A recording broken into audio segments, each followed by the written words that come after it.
ಹೊಂದಿರುವ ಎಲ್ಲ ಮಾತೆಯರಿಗೂ ಮಹನೀಯರಿಗೂ ಮಕ್ಕಳಿಗೂ ನನ್ನ ನಮಸ್ಕಾರಗಳು. ನಾನು ವಿಡಿಯೋ ಆನ್ ಇದೆ.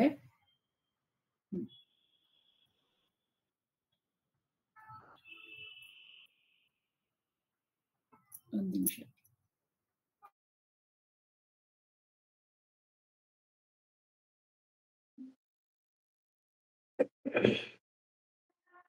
ವಿಡಿಯೋ ಕಾಣ್ತಾ ಇದ್ದು. ನಾನು ಹೇಳುವ ವಿಷಯವನ್ನ ನಿಮ್ಮಲ್ಲಿ ಕೂತು ಆ ಭಕ್ತಾಗ್ರೇಸರ ಹನುಮಂತ ಆಲಿಸಲಿ, ನನ್ನಲ್ಲಿ ಕೂತು ಹೇಳಿಸಲಿ ಅಂತ ಹೇಳಿ ನಾನು ಹನುಮಂತನ ಹತ್ತಿರ, ಭಕ್ತಾಗ್ರೇಸರನ ಹತ್ತಿರ ಪ್ರಾರ್ಥನೆಯನ್ನು ಮಾಡ್ಕೊಡ್ತೇನೆ. ಯಾಕೆ ಹೇಳಿಸಲಿ ಕೇಳಿಸಲಿ ಅಂದ್ರೆ, ನಾವು ಹೇಳಿದ್ರು ಅದನ್ನ ಅರ್ಥ ಮಾಡ್ಕೊಳ್ಳುವ ಶಕ್ತಿ ನಮ್ಮಲ್ಲಿ ಬರೋದಿಲ್ಲ.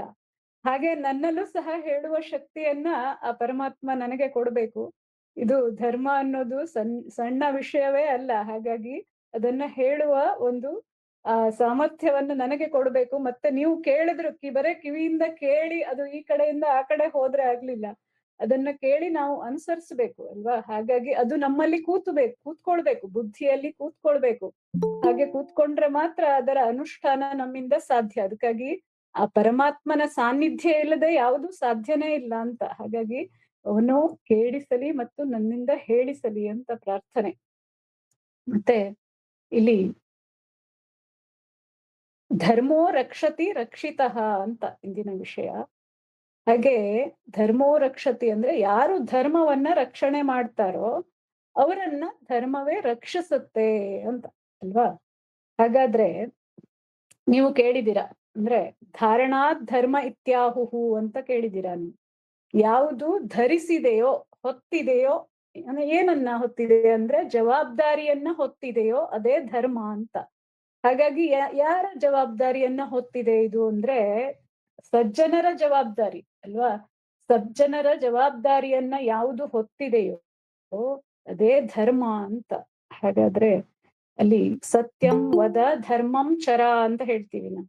ಅಂದ್ರೆ ಒಳ್ಳೆಯ ನಡೆ ನಮ್ಮದಾಗಿರ್ಬೇಕು. ಒಳ್ಳೆಯವರಿಗೆ ಒಳ್ಳೆಯದು ಆಗುವ ರೀತಿ ನಮ್ಮ ನಡೆ ಇರ್ಬೇಕು. ಜಗತ್ತು ಉಳಿಯುವ ಹಾಗೆ ನಮ್ಮ ನಡೆ ಇರ್ಬೇಕು. ಅದೇ ಧರ್ಮ ಅಂತ. ಧರ್ಮ ಅಂದ್ರೆ ಏನು ಅಂದ್ರೆ ಸರಿಯಾದ ಜೀವನ ಕ್ರಮವೇ ಧರ್ಮ ಅಂತ.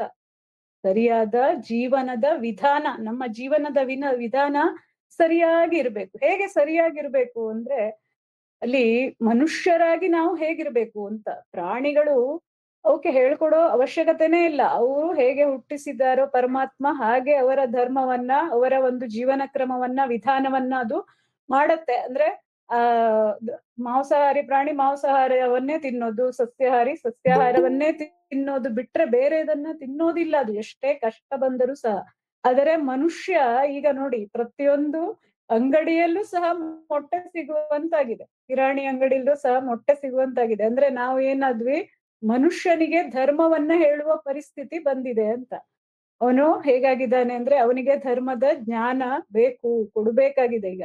ಹಾಗಾಗಿ ಆ ಧರ್ಮ ಅಂದ್ರೆ ಏನು ಅಂತ ನೋಡ್ತಾ ಹೋಗೋಣ ನಾವು. ವಿಷ್ಣು ಸಹಸ್ರನಾಮದಲ್ಲಿ ಅಲ್ಲಿ 64ನೇ ಶ್ಲೋಕದಲ್ಲಿ ಪರಮಾತ್ಮ ಹೇಳ್ತಾನೆ, ಧರ್ಮ ಗುಪ್ಧರ್ಮ ಕೃದ್ಧರ್ಮಿ ಸದಸತ್ ಕ್ಷರಮಕ್ಷರಂ ಅಂತ ಹೇಳ್ತಾನೆ.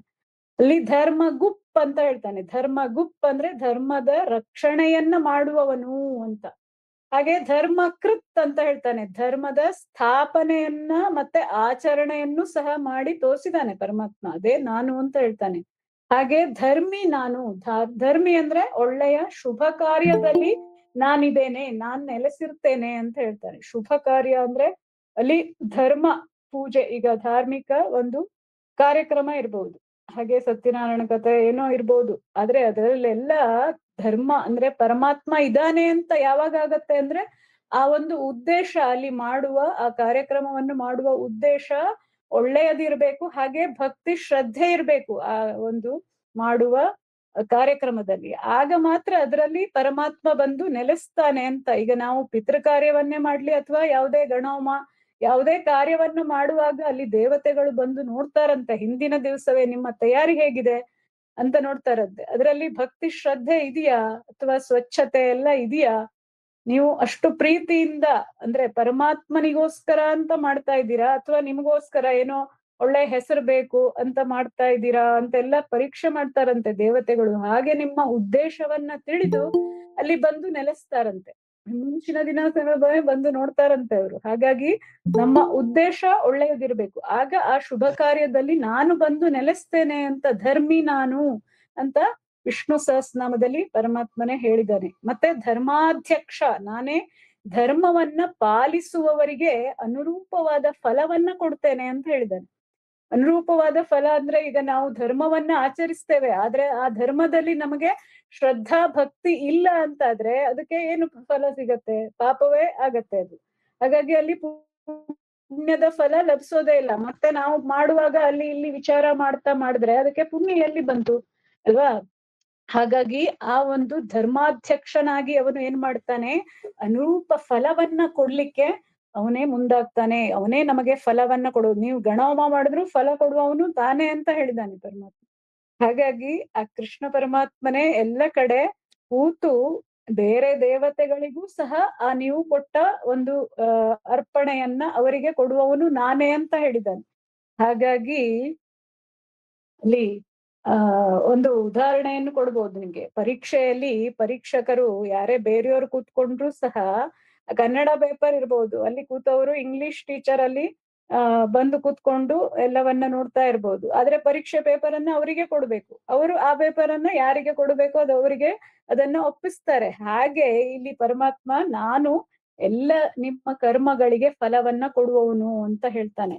ಇಲ್ಲಿ ಕರ್ಮ ಫಲಕ್ಕೆ ಇನ್ನೊಂದು ಚಿಕ್ಕ ಒಂದು ಇದು ನೆನಪಾಗತ್ತೆ ಕಥೆ. ಏನಂದ್ರೆ 3 ಸನ್ಯಾಸಿಗಳ ಇದ್ರಂತೆ. ಅವರು ಏನ್ ಮಾಡ್ತಿದ್ರಂತೆ ಅಂದ್ರೆ, ತೀರ್ಥಕ್ಷೇತ್ರದಲ್ಲಿ ಇದ್ದವರು ಏನ್ ಮಾಡ್ತಿದ್ರಂತೆ ಅಂದ್ರೆ, ಅವರು ಒಬ್ನೇ ಹೇಳ್ತಿದ್ನಂತೆ ಗೋವಿಂದ ಅಂತ ಹೇಳ್ತಾ ಇದ್ನಂತೆ ಯಾವಾಗ್ಲೂನು. ಇನ್ನೊಬ್ರು ನಾರಾಯಣ ಅಂತ ಹೇಳ್ತಾ ಇದ್ನಂತೆ. ಇನ್ನೊಬ್ರು ಕೃಷ್ಣ ಅಂತ ಹೇಳ್ತಾ ಇದ್ನಂತೆ. ಹಾಗೆ ಅವರು ಏನು ಭಕ್ತಿಯಿಂದ ಭಗವಂತನ ನಾಮಸ್ಮರಣೆಯನ್ನ ಮಾಡ್ತಾ ಇದ್ದಾರಲ್ಲ ಅಂತ ಅನ್ಕೊಂಡ್ರೆ, ಅವರು ಗೋವಿಂದ ಅಂದ್ರೆ ಆ ಭಕ್ತರಲ್ಲಿ ಹಣ ಇದೆಯಾ ಅಂತ ಅವರು ಒಬ್ರಿಗೊಬ್ರು ಪ್ರಶ್ನೆ ಮಾಡ್ಕೊಳ್ಳೋದು. ಕೋಡ್ ವರ್ಡ್ ಅಂತೆ ಅದು. ಹಾಗೆ ನಾರಾಯಣ ಅಂದ್ರೆ ಹಾ ಇದೆ ಇದೆ ಅಂತ ಇನ್ನೊಬ್ಬನ ಹೇಳೋದಂತೆ. ಇನ್ನೊಬ್ಬನ ಹೇಳ್ತಾರಂತೆ ಕೃಷ್ಣ ಅಂತ ಹಾರಿಸಿ ಬಿಡೋಣ ಅಂತ. ಹಾಗೆ ಅದರಲ್ಲಿ ಭಕ್ತಿ ಇದೆಯಾ, ಶ್ರದ್ಧೆ ಇದೆಯಾ, ಏನಿದೆ? ಅದಕ್ಕೆ ಪುಣ್ಯ ಸಿಗತ್ತಾ ಅವರಿಗೆ ಅಂದ್ರೆ ಇಲ್ಲ. ಆ ಒಂದು ಅವರ ನಾಮಸ್ಮರಣೆಗೆ ಫಲ ಇಲ್ಲ ಅಂತ. ಹಾಗಾಗಿ ಪ್ರತಿಯೊಂದರಲ್ಲೂ ಸಹ ಹೀಗೆ ನಮ್ಮ ಮನಯವ ಮನುಷ್ಯಾಣಂ ಕಾರಣಂ ಬಂಧ ಮೋಕ್ಷಯೋಹೋ ಅಂತ, ನಮ್ಮ ಎಲ್ಲ ಮನಸ್ಸೇ ಆ ಒಂದು ಧರ್ಮದ ಫಲಕ್ಕೆ, ಆ ಧರ್ಮ ಅಂತ ಅನಿಸ್ಕೊಳ್ಬೇಕು ಮೊದಲು, ಆಮೇಲೆ ಅದರ ಫಲವನ್ನ ಆ ತಂದೆ ನಿರ್ಣಯ ಮಾಡ್ತಾನೆ ಅಂತ. ಹಾಗಾಗಿ ಇಲ್ಲಿ ಮನುಸ್ಮೃತಿಯಲ್ಲಿ ಈ ನಮ್ಮ ಧರ್ಮದ 10 ಲಕ್ಷಣವನ್ನ ಹೇಳಿದ್ದಾರೆ. ಅದನ್ನು ನಾವು ನೋಡ್ತಾ ಹೋಗೋಣ ಮನುಸ್ಮೃತಿಯಲ್ಲಿ. ಇದಕ್ಕೆ ತತ್ವಗಳು ಅಂತಾನು ಹೇಳ್ತಾರೆ, ಹಾಗೆ ಆಜ್ಞೆಗಳು ಅಂತಾನು ಹೇಳ್ತಾರೆ, ಮತ್ತೆ ವಿಧಿ ಅಲ್ವಾ, ವಿಧಿ ಮತ್ತೆ ನಿಷೇಧ ಅಂತಾನು ಹೇಳ್ತಾರೆ. ಇದಕ್ಕೆ ವಿಧಿಗಳೇನು ಅಂತ ನಾವು ನೋಡ್ತಾ ಹೋಗೋಣ. ಮನುಸ್ಮೃತಿಯಲ್ಲಿ ಹೇಳಿದ್ದು ಇದು. ಇಲ್ಲೊಂದು ಶ್ಲೋಕ ಬರುತ್ತೆ. ಶ್ಲೋಕ ಧೃತಿ ಕ್ಷಮಾ ದಮಃ ಆಸ್ತೇಯ ಶೌಚಂ ಇಂದ್ರಿಯ ನಿಗ್ರಹ ಅಂತ. ಧೃತಿ ಕ್ಷಮಾ ದಮಃ ಆಸ್ತೇಯ ಶೌಚಂ ಇಂದ್ರಿಯ ನಿಗ್ರಹ ಧೀವಿದ್ಯಾ ಸತ್ಯಮಾಕ್ರೋಧೋ ದಶಕಂ ಧರ್ಮ ಲಕ್ಷಣಂ ಅಂತ. ಧೀವಿದ್ಯಾ ಸತ್ಯಮಾಕ್ರೋಧೋ, ಸತ್ಯಂ ಅಕ್ರೋಧೋ ದಶಕಂ ಧರ್ಮ ಲಕ್ಷಣಂ ಅಂತ ಬರುತ್ತೆ. ಇಲ್ಲಿ ಒಂದನೇದು ನಮಗೆ ಈ ಧರ್ಮದ ಲಕ್ಷಣದಲ್ಲಿ ಮೊದಲನೇದೇ ಧೃತಿ. ಧೃತಿ ಅಂದ್ರೇನು? ನಮ್ಮ ಜೀವನದಲ್ಲಿ ಪ್ರತಿಯೊಬ್ಬರಿಗೂ ಬೇಕಾಗಿರೋದು ಇದು. ಧೃತಿ ಅಂದ್ರೆ ಧೈರ್ಯ ಅಂತ. ಧೈರ್ಯ. ಹಾಗೆ ಈ ಧೃತಿಯ ಜೊತೆಗೆ ನಮಗೆ ತಾಳ್ಮೆನೂ ಬೇಕು ಅಲ್ವಾ? ಯಾವುದೇ ಒಂದು ಕಷ್ಟ ಬಂದಾಗ ಅದನ್ನು ಧೃತಿಗೆಡದೆ ನಾವು ಅದನ್ನ ದಾಟಬೇಕು ಅಂದ್ರೆ ಧೃತಿಗೆಡಬಾರ್ದು, ಧೈರ್ಯವನ್ನು ಹೊಂದಿರ್ಬೇಕು. ಅಂದ್ರೆ ತಾಳ್ಮೆಯನ್ನ ಕಳ್ಕೊಳ್ಳದೆ ಧೈರ್ಯವನ್ನ ಹೊಂದಿ ನಾವು ಆ ಒಂದು ದುಃಖ ಇರಲಿ, ಏನೋ ಕಷ್ಟ ಇರಲಿ, ಅದನ್ನೆಲ್ಲವನ್ನ ನಾವು ದಾಟಬಹುದು ಅಂತ. ಹಾಗಾಗಿ ಆ ಒಂದು ಧರ್ಮದ ಮೊದಲನೆಯ ಲಕ್ಷಣವೇ ಧೃತಿ ಅಂತಿದೆ. ಇಲ್ಲಿ ನಾನು ಇದರ ಜೊತೆಗೇನೆ ನಿಮ್ಗೆ ಭಗವದ್ಗೀತೆಯ ಒಂದೊಂದೇ ಅಧ್ಯಾಯದಲ್ಲಿ ಬರುವ ಮುಖ್ಯವಾದ ಶ್ಲೋಕದ ಅರ್ಥವನ್ನು ಸಹ ಕೃಷ್ಣ ಪರಮಾತ್ಮ ಹೇಗೆ ನಮಗೆ ಆ ಧರ್ಮವನ್ನ ಆಚರಿಸಿದಾಗ ನಮ್ಮ ಜೊತೆಗಿದ್ದು ಅವನ್ನೆಲ್ಲವನ್ನ ನಡೆಸ್ಕೊಂಡು ಹೋಗ್ತಾನೆ ಅನ್ನೋದನ್ನ ತಿಳಿಸಿದಾನೆ. ಅದಕ್ಕಾಗಿ ಅದನ್ನು ಸಹ ಒಂದೊಂದೇ ಶ್ಲೋಕವನ್ನ, ವಿಶೇಷವಾಗಿರುವ ಶ್ಲೋಕವನ್ನ ನಾವು ನೋಡ್ತಾ ಹೋಗೋಣ. ಇಲ್ಲಿ ಮೊದಲನೇದಾಗಿ ಏನಂದ್ರೆ ಮೊದಲನೇ ಅಧ್ಯಾಯದಲ್ಲಿ ವ್ಯಾಸರು ಹೇಳ್ತಾರೆ ನೋಡಿ, ಧೃತರಾಷ್ಟ್ರವಾಚದಿಂದ ಅರ್ಜುನ ವಿಷಾದ ಯೋಗ. ನಮ್ಮ ಹಾಗೆ ಪರಮಾತ್ಮ ಅಂದ್ರೆ ಅರ್ಜುನ ವಿಷಾದದಲ್ಲಿಯೇ ಇದ್ದಾನೆ. ನಾವು ಹೇಗೆ ಜೀವನದಲ್ಲಿ ವಿಷಾದ ಏನು ಕೊಟ್ರು ಭಗವಂತ ನಮಗೆ ಏನೋ ಒಂದು ತೊಂದರೆ ಇರುತ್ತೆ ಅಲ್ವಾ, ಎಲ್ಲರಿಗೂ ಸಹ ಏನೋ ಒಂದು ಕಷ್ಟ ಇರುತ್ತೆ, ನಾವು ಆ ಕಷ್ಟದಲ್ಲಿಯೇ ಮುಳುಗಿರ್ತೇವೆ. ಹಾಗೆ ಪರಮಾತ್ಮನ ಸ್ಮರಣೆಯನ್ನ ಸುಖದಲ್ಲಿ ಅಂತೂ ಮಾಡೋದಿಲ್ಲ, ಕಷ್ಟದಲ್ಲಿ ಅವನ ಆ ಏನು ಅವನಿಗೆ ನೀನೇ ಮಾಡಿದ್ದು ಅಂತ ಅವನನ್ನ ದೂರ್ತಾ ಇರ್ತೇವೆ. ಅಸೂಯೆಯನ್ನ ಪಡ್ತೀರಾ ನೀವು ನನ್ನ ಮೇಲೆ ಅಂತ ಹೇಳಿದಾನೆ ಪರಮಾತ್ಮ. ಅಸೂಯೆ ಅಂದ್ರೆ ಅದು ದುಃಖದಲ್ಲಿ ಮಾತ್ರ ನನ್ನನ್ನ ನೀನ್ ನೆನಿತೀಯಾ, ನನಗೆ ನೀನೇ ಮಾಡಿದ್ದು ಅಂತ ಹೇಳ್ತೀಯಾ, ನಿನ್ನ ಮೇಲೆ ನನಗೆ ದ್ವೇಷವೂ ಇಲ್ಲ ಪ್ರೀತಿನೂ ಇಲ್ಲ, ನಾನೇನು ಮಾಡೋದಿಲ್ಲ, ಆದ್ರೆ ಎಲ್ಲ ಪಾಪ ಪುಣ್ಯಗಳಿಂದ ನಿನಗೆ ಎಲ್ಲದೂ ಸಿಗೋದು ಅಂತ. ಅಂದ್ರೆ ನೀನು ಮಾಡಿದ ಧರ್ಮದಿಂದ ನಿನಗೆ ಎಲ್ಲವೂ ಉಂಟಾಗೋದು ಅಂತ ಹೇಳಿದ್ದಾನೆ. ಹಾಗಾಗಿ ಇಲ್ಲಿ ಧೃತರಾಷ್ಟ್ರನಿಂದ ಆ ಒಂದು ಶ್ರೀಮದ್ ಭಗವದ್ಗೀತೆ ಶುರುವಾಗತ್ತಲ್ವಾ. ಧೃತರಾಷ್ಟ್ರನಿಂದ ಯಾಕೆ ಶುರುವಾಯ್ತು ಅಂದ್ರೆ, ಧೃತರಾಷ್ಟ್ರ ಹುಟ್ಟು ಕುರುಡ ನಮ್ಮಂತೆ, ಅವನಿಗೆ ಕಣ್ಣಿದ್ರು ಅದರ ಉಪಯೋಗವಿಲ್ಲ. ಹಾಗೆ ನಾವು ಸಹ ನಮಗೆ ಆ ಧರ್ಮದ ವಿಚಾರ ಗೊತ್ತೇ ಇಲ್ಲ, ಮತ್ತೆ ನಾವು ಆ ಧರ್ಮವನ್ನು ಆಚರಣೆಯನ್ನು ಮಾಡ್ತಾ ಇಲ್ಲ. ಇಷ್ಟು ಒಳ್ಳೆಯ ಧರ್ಮದ ಪುಸ್ತಕ ಭಗವದ್ಗೀತೆಯನ್ನ ಓದಿ ಅರ್ಥ ಮಾಡಿಕೊಳ್ಳುವ ಶಕ್ತಿಯೂ ನಮ್ಗೆ ಇಲ್ಲ. ಹಾಗೆ ಅಷ್ಟು ನಮಗೆ ಭಕ್ತಿಯೂ ಇಲ್ಲ. ಹಾಗಾಗಿ ಎಲ್ಲವನ್ನ ಪರಮಾತ್ಮ ಕೊಟ್ಟ ಮೇಲೆ ಭಕ್ತಿ ಯಾಕೆ ಬೇಕು ಅಲ್ವಾ. ಮೊದಲೆಲ್ಲ ಅಲ್ಲಿ ಏನೂ ಇರ್ಲಿಲ್ಲ, ಆದ್ರೆ ಭಕ್ತಿ ಶ್ರದ್ಧೆ ಇತ್ತು. ನಮಗೆ ಆ ಶ್ಲೋಕದ ಅರ್ಥವೂ ಸದಾ ಗೊತ್ತಿರ್ಲಿಲ್ಲ, ಆದ್ರೆ ಭಕ್ತಿ ಶ್ರದ್ಧೆ ಇತ್ತು. ಆದ್ರೆ ಈಗ ಶ್ಲೋಕ ಶುರು ಮಾಡುವಾಗೆ ಅರ್ಥವನ್ನ ಕೇಳ್ತಾರೆ. ಆದ್ರೆ ನನ್ನ ಪ್ರಕಾರ ಆ ಅರ್ಥ ನಿಮಗೆ ಯಾವಾಗ ಆಗ್ಬೇಕು ಅಂದ್ರೆ, ಆ ಶ್ಲೋಕದ ಮೇಲೆ ಭಕ್ತಿ ಬಂದು ಆ ಶ್ಲೋಕವನ್ನ ನೀವು ಅನನ್ಯಾಶ್ಚಿಂತೆಯಂತೋಮ, ಯಾವಾಗ್ಲೂ ನೀವು ಅದನ್ನ ಉಪಾಸನೆಯನ್ನ ಮಾಡಿ ಆ ಸಾಧನೆಯನ್ನ ಮಾಡಿದ ಮೇಲೆ ನಿಮ್ಗೆ ಅದ್ರ ಅರ್ಥ ಆಗ್ಬೇಕು ಅಂತ ನನ್ನ ಒಂದು ಭಾವನೆ. ಯಾಕೆಂದ್ರೆ ನಾನು ಓದಿದ್ದು 3ನೇ ಕ್ಲಾಸ್ ಅಲ್ಲಿ ಭಗವದ್ಗೀತೆಯನ್ನ, ಅಲ್ಲಿಂದ ಅರ್ಥ ಮಾಡ್ಕೊಂಡಿದ್ದು ಈಗ ನಾನು ಅರ್ಥ ಆಗ್ತಾ ಇದೆ. ಅಂದ್ರೆ ಅಷ್ಟು ಭಗವಂತನ ಕರುಣೆ ನಮ್ಗೆ ಇರ್ಬೇಕು. ಹಾಗೆ ನಮ್ಮಲ್ಲಿ ಕೂತು ಭಗವಂತ ಅರ್ಥ ಮಾಡಿಸ್ಬೇಕು ಅಂದ್ರೆ ಮಾತ್ರ ಅರ್ಥ ಆಗತ್ತೆ. ಬರೇ ಅರ್ಥ ಅಂದ್ರೆ ಅಕ್ಷರದ ಅರ್ಥ ಆದ್ರೆ ಸಾಕಾಗದು, ಅದರ ಒಳಗಿನ ಅರ್ಥ, ಆ ಪರಮಾತ್ಮನ ಮನಸ್ಸಿನ ಅರ್ಥ ನಮಗೆ ಅರ್ಥ ಆಗ್ಬೇಕು, ನಮ್ಮ ಮನಸ್ಸಿಗೆ ಅರ್ಥ ಆಗ್ಬೇಕು. ಹಾಗಾಗಿ ಇಲ್ಲಿ ಧೃತರಾಷ್ಟ್ರ ಶುರು ಮಾಡ್ತಾನೆ, ಅವನಿಗೆ ಕಣ್ಣು ಹುಟ್ಟು ಕುರುಡ, ಅವನಿಗೆ ಹೇಳೋದು ಯಾರು ಅಲ್ಲಿ ಸಂಜಯ ಯಾರು, ಅವನಿಗೆ ದಿವ್ಯ ತೇಜಸ್ಸನ್ನು ಕೊಟ್ಟಿದ್ದಾನೆ.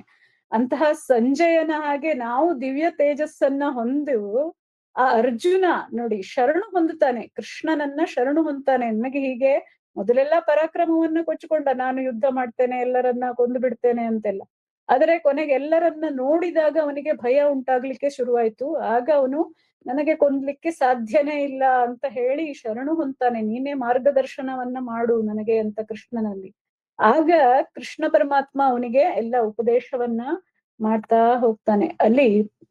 ಹಾಗಾಗಿ ನಾವು ಆ ಕೃಷ್ಣನ ಸಾರಥ್ಯವನ್ನ ನಮ್ಮ ಜೀವನದಲ್ಲಿ ಅಳವಡಿಸ್ಕೊಳ್ಬೇಕು. ನೀನೇ ಗತಿ ನೀನೇ ಮತಿ ಅಂತ ಅವನಿಗೆ ಶರಣು ಹೋದಾಗ ಮಾತ್ರ ನಮಗೆ ಆ ಕೃಷ್ಣ ಸಾರಥ್ಯ ಮಾಡಲು ಜೀವನದಲ್ಲಿ ಬರ್ತಾನೆ ಅಂತ. ಆಗ ನಮ್ಮ ಒಂದು ಜೀವನದ ಉದ್ದೇಶ ಮತ್ತೆ ಆ ಸಾರ್ಥಕ್ಯ ನಮಗೆ ಸಿಗತ್ತೆ ಜೀವನದಲ್ಲಿ ಅಂತ. ಹಾಗಾಗಿ ಆ ಒಂದು ಭಗವದ್ಗೀತೆಯನ್ನು ಸಹ ನಾವು ನೋಡ್ತಾ ಹೋಗೋಣ. ಇಲ್ಲಿ 2ನೇ ಅಧ್ಯಾಯದಲ್ಲಿ 14ನೇ ಶ್ಲೋಕ ಬರುತ್ತೆ. ಪರಮಾತ್ಮ ಹೇಳ್ತಾನೆ, ಮಾತ್ರ ಸ್ಪರ್ಶಾಸ್ತು ಕೌಂತೆಯ ಶೀತೋಷ್ಣ ಸುಖ ದುಃಖದಾಹ ಆಗಮಾಪಾಯಿನೋ ನಿತ್ಯಾಹ ತಾಂಸ್ತಿತಿಕ್ಷಸ್ವ ಭಾರತ ಅಂತ ಹೇಳ್ತಾನೆ. ಇಲ್ಲಿ ಹೇಗೆ ಬೆಳಗಾದ್ಮೇಲೆ ರಾತ್ರಿ ಆಗತ್ತೆ, ರಾತ್ರಿ ಆದ್ಮೇಲೆ ಬೆಳಕು ಬರುತ್ತೆ, ಹಾಗೆಯೇ ಇಂದ್ರಿಯಗಳಿಗೂ ವಿಷಯಗಳಿಗೂ ಆಗುವ ಸ್ಪರ್ಶಗಳು ಶೀತೋಷ್ಣಗಳನ್ನ ಸುಖ ದುಃಖಗಳನ್ನ ಕೊಡತಕ್ಕವುಗಳು ಅಂತ ಹೇಳ್ತಾನೆ. ಅಂದ್ರೆ ಆ ಒಂದು ಇಂದ್ರಿಯಗಳಿಗೆ ಹೇಗೆ ಶೀತೋಷ್ಣಗಳಿಂದ ನಮಗೆ ಸುಖ ದುಃಖ ಆಗತ್ತೆ, ಹಾಗೆ ವಿಷಯಗಳಿಂದಲೂ ಸಹ ಸುಖ ದುಃಖಗಳು ಆಗತ್ತೆ. ಎರಡೂ ಆದ್ರೆ ಬಂದು ಹೋಗುದು, ಅದು ಬರುತ್ತೆ ಆದ್ರೆ ಒಂದು ಕ್ಷಣಿಕ್ ಸ್ವಲ್ಪ ಹೊತ್ತು, ಸುಖವೂ ಅಷ್ಟೇ ದುಃಖವೂ ಅಷ್ಟೇ ಬಂದು ಹೋಗುತ್ತಾ ಇರುತ್ತೆ. ಆಗಮಾಪಾಯಿನೋ ನಿತ್ಯಾಹ ಅಂತ ಹೇಳ್ತಾನೆ.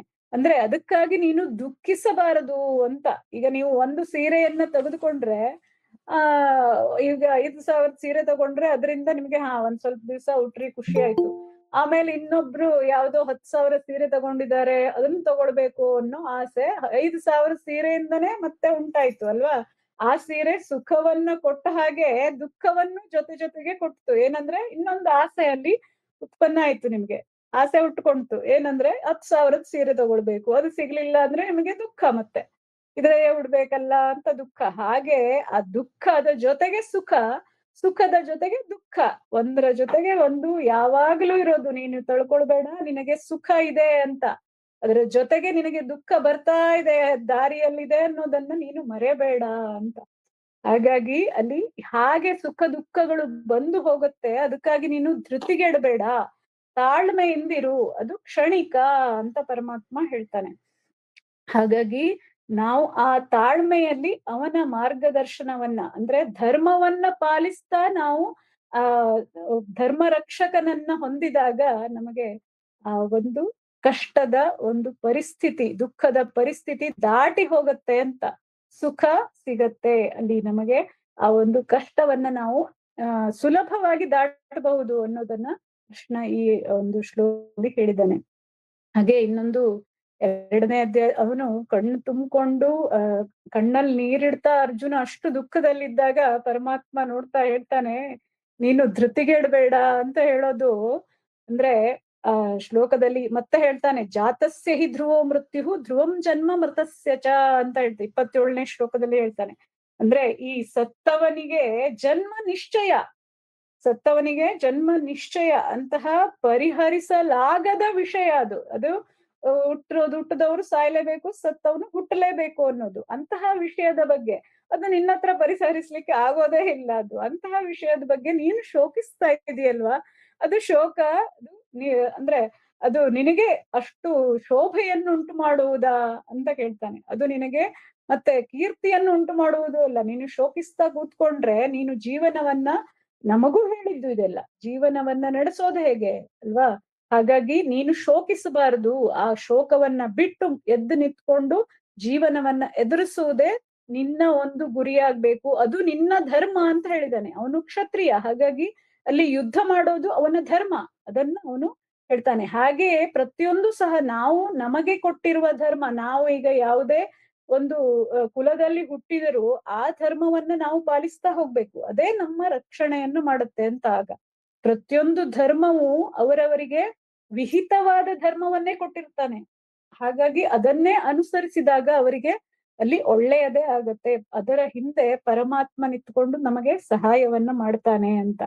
ಹಾಗಾಗಿ ನಮಗೆ ವಿಹಿತವಾದ ವಿಧಿಸಿದ ಕರ್ಮವನ್ನ ನಾವು ಮಾಡ್ಬೇಕು ಅಂತ ಹೇಳ್ತಾ ಹೋಗ್ತಾನೆ. ಮತ್ತೆ ಆ ಕರ್ಮ ಹೇಗಿರ್ಬೇಕು ಅಂದ್ರೆ ಕರ್ಮಣ್ಯೇವಾಧಿಕಾರಸ್ಥೆ ಮಾ ಫಲೇಶು ಕದಾಚನ ಅಂತ ಹೇಳ್ಬಿಟ್ಟ. ನೀನು ಯಾವಾಗ್ಲೂ ನಿನ್ನ ಕರ್ಮ, ನಿನಗೆ ವಿಧಿಸಿದ ಕರ್ಮವನ್ನ ಪ್ರೀತಿಯಿಂದ ಮಾಡು. ನಿನಗೆ ಕೊಟ್ಟ ಧರ್ಮವನ್ನ ನೀನು ಪ್ರೀತಿಯಿಂದ ವಿಚಾರ ಮಾಡಿ ಅದನ್ನ ಅರಿತು ಮಾಡು. ಆಗ ನಿನಗೆ ಫಲ ನಾನೇ ಕೊಡ್ತೇನೆ, ಆದ್ರೆ ನೀನು ಫಲಾಪೇಕ್ಷೆಯನ್ನು ಮಾಡ್ಬೇಡ ಅಂತ ಹೇಳ್ತಾನೆ. ಫಲಾಪೇಕ್ಷೆಯನ್ನ ಬಿಟ್ಟು ನೀನು ಕರ್ಮವನ್ನ ಮಾಡು ಅಂತ. ಈಗ ಒಬ್ರು ವಿದ್ಯಾರ್ಥಿ ಪರೀಕ್ಷೆಯಲ್ಲಿ ಬರೀಬಹುದು, ಆದ್ರೆ ಇಷ್ಟು ಅಂಕ ಬರಬಹುದು ಅಂತ ಹೇಳ್ಬಹುದು. ಅದಿಷ್ಟೇ ಬೇಕು ಅಂತ ಅಲ್ಲಿ ಬರೆಯಕ್ಕಾಗತ್ತ ಪತ್ರಿಕೆಯಲ್ಲಿ, ಆನ್ಸರ್ ಶೀಟ್ ಅಲ್ಲಿ ಬರೀಲಿಕ್ಕೆ ಆಗೋದಿಲ್ಲ ಅಲ್ವಾ. ಅಲ್ಲಿ ಯಾರು ಪರೀಕ್ಷಕ ಇರ್ತಾನೋ ಅವನು ಎಷ್ಟು ಬರ್ದಿದಾನೋ ಅಷ್ಟಕ್ಕೆ ಮಾರ್ಕ್ಸ್ ಅನ್ನ ಕೊಡ್ತಾನೆ. ಅವನಿಗೆ ಆ ವಿದ್ಯಾರ್ಥಿಯ ಮೇಲೆ ದ್ವೇಷವೂ ಇಲ್ಲ, ಪ್ರೀತಿಯೂ ಇಲ್ಲ. ಹಾಗೆ ಪರಮಾತ್ಮನು ಸಹ ನಮ್ಮ ಕರ್ಮಕ್ಕೆ ಅನುಸಾರವಾಗಿ ನಮಗೆ ಫಲವನ್ನ ಅವನು ಪ್ರೀತಿಯಿಂದ ಕೊಡ್ತಾನೆ ಅಂತ. ಹಾಗಾಗಿ ಆ ಕರ್ಮವನ್ನ ನಾವು ಧರ್ಮದ ಅನುಸಾರ ಮಾಡ್ಬೇಕು. ಧರ್ಮದಲ್ಲಿ ಹೇಗೆ ಹೇಳಿದೆ ಆ ತರ ಕರ್ಮವನ್ನು ಮಾಡ್ಬೇಕು. ಕರ್ಮ ಮಾಡುವಾಗೂ ಸಹ ಧರ್ಮವನ್ನ ಲಕ್ಷ್ಯದಲ್ಲಿ ಇಟ್ಕೊಳ್ಬೇಕು. ಯಾರಿಗೂ ತೊಂದರೆಯನ್ನು ಉಂಟು ಮಾಡುವ ಕರ್ಮವನ್ನ, ಯಾರಿಗೆ ಆದ್ರೂ ಅಲ್ಲಿ ಅನ್ಯಾಯ ಏನು ತೊಂದರೆ ಆಗಬಾರದು. ನಮ್ಗೆ ಲೋಕ ಕಲ್ಯಾಣಕ್ಕಾಗಿ ನಮ್ಮ ಕರ್ಮ ಇರ್ಬೇಕು ಅಂತ. ನಮ್ಮ ಕಲ್ಯಾಣದ ಜೊತೆಗೆ ಲೋಕ ಕಲ್ಯಾಣವೂ ಆಗ್ಬೇಕು ಅಲ್ಲಿ ಅಂತ. ಹಾಗಾಗಿ ಅಂತಹ ಕರ್ಮವನ್ನು ನೀನು ಮಾಡು ಅಂತ ಹೇಳ್ತಾನೆ. ಹಾಗೆ 67ನೇ ಅಲ್ಲಿ 62ನೇ ಶ್ಲೋಕದಲ್ಲಿ ಹೇಳ್ತಾನೆ, ಈ ಕರ್ಮವನ್ನು ಮಾಡುವಾಗ ನಮಗ್ ಬರುತ್ತೆ ಅಲ್ವಾ, ಕ್ರೋಧಾದ್ಭವತಿ ಸಮೋಹ, ಸಮೋಹಾತ್ ಸ್ಮೃತಿ ವಿಭ್ರಮ ಅಂತ. ಸ್ಮೃತಿಭ್ರಂಶಾತ್ ಬುದ್ಧಿನಾಶೋ, ಬುದ್ಧಿನಾಶಾತ್ ಪ್ರಣಶ್ಯತಿ. ಇಲ್ಲಿ ಮತ್ತೆ ಧೃತಿ ಬಂತು ನೋಡಿ. ಆ ಧೃತಿ, ನಾವು ಧೈರ್ಯ ಕಳ್ಕೊಂಡಾಗ ನಮಗೆ ಬರೋದು ಕ್ರೋಧ. ಆ ಕ್ರೋಧ ಬರ್ಲೇಬಾರ್ದು ಅಂತ ಹೇಳ್ತಾನೆ. ಆ ಕ್ರೋಧವನ್ನ ಆ ಸಮಯದಲ್ಲಿ ನೀನು ನಿಗ್ರಹಿಸಿದೆ ಅಂತಾದ್ರೆ, ಅಲ್ಲಿ ತಾಳ್ಮೆಯನ್ನು ತಗೊಂಡೆ ಅಂತಾದ್ರೆ, ನಿನಗೆ ಆ ಸಮಯ ಕಳೆದು ಅಲ್ಲಿ ಆ ಕ್ರೋಧನು ಬರ್ದೆ ಆ ಒಂದು ವಿಷಯ ಅಲ್ಲಿ ಆಗುವ ಆ ಒಂದು ಕೆಟ್ಟ ಒಂದು ವಾತಾವರಣವೂ ಸಹ ಕಳೆದು ಹೋಗುತ್ತೆ, ಹಾಗೆ ಆ ಕಷ್ಟವೂ ಸಹ ಕಳೆದು ಹೋಗುತ್ತೆ. ಅದಕ್ಕಾಗಿ ನೀನು ನಿನ್ನ ಧೃತಿಯನ್ನ ಹಾಗೆ ಮತಿಯನ್ನ ಹಾಗೆ ತಾಳ್ಮೆಯನ್ನ ಯಾವಾಗ್ಲೂ ಧೈರ್ಯದಿಂದ ಎದುರಿಸು. ಧೃತಿಯನ್ನ ಅಂದ್ರೆ ಧೈರ್ಯವನ್ನ ಎದುರಿಸು, ಧೈರ್ಯದಿಂದ ಇರು, ತಾಳ್ಮೆಯನ್ನ ಹೊಂದು ಅಂತ ಹೇಳ್ತಾ ಹೋಗ್ತಾನೆ. ಹಾಗೆ ಎರಡನೇ ಗುಣ, ಧರ್ಮದ ಎರಡನೇ ಗುಣ ಅಲ್ಲಿ ಧೃತಿ ಕ್ಷಮ ಅಂತ ಬಂತು ಅಲ್ವಾ. ಕ್ಷಮ ಅಂದ್ರೆ ಕ್ಷಮಿಸುವ ಗುಣ. ಕ್ಷಮಿಸೋದು ಯಾವಾಗ ಸಾಧ್ಯ ಅಂದ್ರೆ ನಾವು ಮರೆತಾಗ, ಅವರನ್ನ ಯಾರೋ ತಪ್ಪು ಮಾಡಿರ್ತಾರೆ ಅದನ್ನು ಮರೆತಾಗ ನಮ್ಗೆ ಅವರನ್ನ ಕ್ಷಮಿಸ್ಲಿಕ್ಕೆ ಸಾಧ್ಯ. ಹಾಗೆ ಕ್ಷಮಿಸಿದಾಗ ಅವನು ಹೇಳ್ತಾನೆ ಪರಮಾತ್ಮ 3ನೇ ಅಧ್ಯಾಯದಲ್ಲಿ, ಯದ್ಯದಾಚರತಿ ಶ್ರೇಷ್ಠ ತತ್ತದೇವೇ ತರೋ ಜನಾಃ ತತ್ತದೇವೇ ತರೋ ಜನಃ ಸಯತ್ ಪ್ರಮಾಣ ಕುರುತೆ ಲೋಕಃ ತದನು ವರ್ತತೆ ಅಂತ. ಅಂದ್ರೆ ಅವನೇ ಅದನ್ನ ಮಾಡಿ ತೋರ್ಸಿದಾನೆ ಪರಮಾತ್ಮ, ಹೇಗೆ ಕ್ಷಮಾಗುಣ ಅಂದ್ರೆ ಹೇಗಿರುತ್ತೆ ಅಂತ. ಕ್ಷಮಾಗುಣ ಅಂದ್ರೆ ಎಲ್ಲರನ್ನೂ ಕ್ಷಮಿಸ್ತಾ ಹೋಗೋದಲ್ಲ, ದುಷ್ಟರನ್ನ ಕ್ಷಮಿಸೋದಲ್ಲ, ಸಜ್ಜನರನ್ನ ಕ್ಷಮಿಸೋದು ಅಂತ. ಹಾಗೆ ಅವನ ಒಂದು ಕಥೆ ಬರುತ್ತೆ ನೋಡಿ ಇಲ್ಲಿ ಕೃಷ್ಣಾವತಾರದಲ್ಲಿ, ಶಿಶುಪಾಲನ ಕಥೆ ಬರುತ್ತೆ. ಕೃಷ್ಣನ ಸೋದರತ್ತೆಯ ಮಗ ಶಿಶುಪಾಲ ಅಲ್ವಾ. ಅವನು ಶ್ರುತಶ್ರವೆ ಅನ್ನುವ ಅತ್ತೆಯ ಮಗ ಅವನು ಶಿಶುಪಾಲ. ಅವನೇನ್ ಮಾಡ್ತಾನೆ ಅಂದ್ರೆ ಅವನಿಗೆ ರುಕ್ಮಿಣಿ ಮೇಲೆ ಮನಸ್ಸಿರತ್ತಂತೆ. ರುಕ್ಮಿಣಿಯನ್ನ ತಾನು ಮದುವೆ ಮಾಡ್ಕೊಳ್ಬೇಕು ಅಂತ ಮನಸ್ಸಿರತ್ತಂತೆ. ರುಕ್ಮಿಣಿಯನ್ನ ಕೃಷ್ಣ ಮದುವೆ ಮಾಡ್ಕೊಂಡ್ಬಿಟ್ಟಿದ್ದಾನೆ. ಅದಕ್ಕಾಗಿ ಕೃಷ್ಣನ ಮೇಲೆ ದ್ವೇಷ, ಅಸೂಯೆ, ಅವನನ್ನ ಯಾವಾಗ್ಲೂ ನಿಲ್ಸೋದು, ಅವನನ್ನ ಟೀಕಿಸೋದು, ಹಾಗೆ ಮಾಡ್ತಾ ಇದ್ದ ಅವನು. ಆಗ ಇದು ನಿಂದನೆಯನ್ನ ತಾಯಿಗೆ ಗೊತ್ತಾಗತ್ತೆ, ಇದು ಕೃಷ್ಣ ಪರಮಾತ್ಮ ಅಂತ ಅವಳಿಗೆ ಗೊತ್ತು. ಹಾಗಾಗಿ ಅವಳು ಕೃಷ್ಣನ ಹತ್ರ ಬೇಡ್ಕೊಳ್ತಾಳೆ ಅವನನ್ನ ಕ್ಷಮಿಸು ಅಂತ.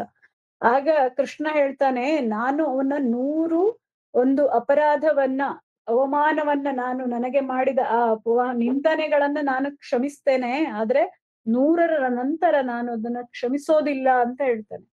ನೋಡಿ, ಕ್ಷಮೆಯಲ್ಲಿಯೂ ಸಹ ಅಷ್ಟು ನಿಬಂಧನೆಗಳನ್ನ ಇಟ್ಟು ಕ್ಷಮಿಸ್ಲಿಕ್ಕೆ ಅವನು ತಯಾರಾದ. ಅವನು ದುಷ್ಟನಾದ್ರೂ ಸಹ ಅವನಿಗೆ ಒಂದು ಸಮಯವನ್ನ ಕೊಟ್ಟ ಸುಧಾರಿಸ್ಕೊಳ್ಲಿಕ್ಕೆ ಅಂತ.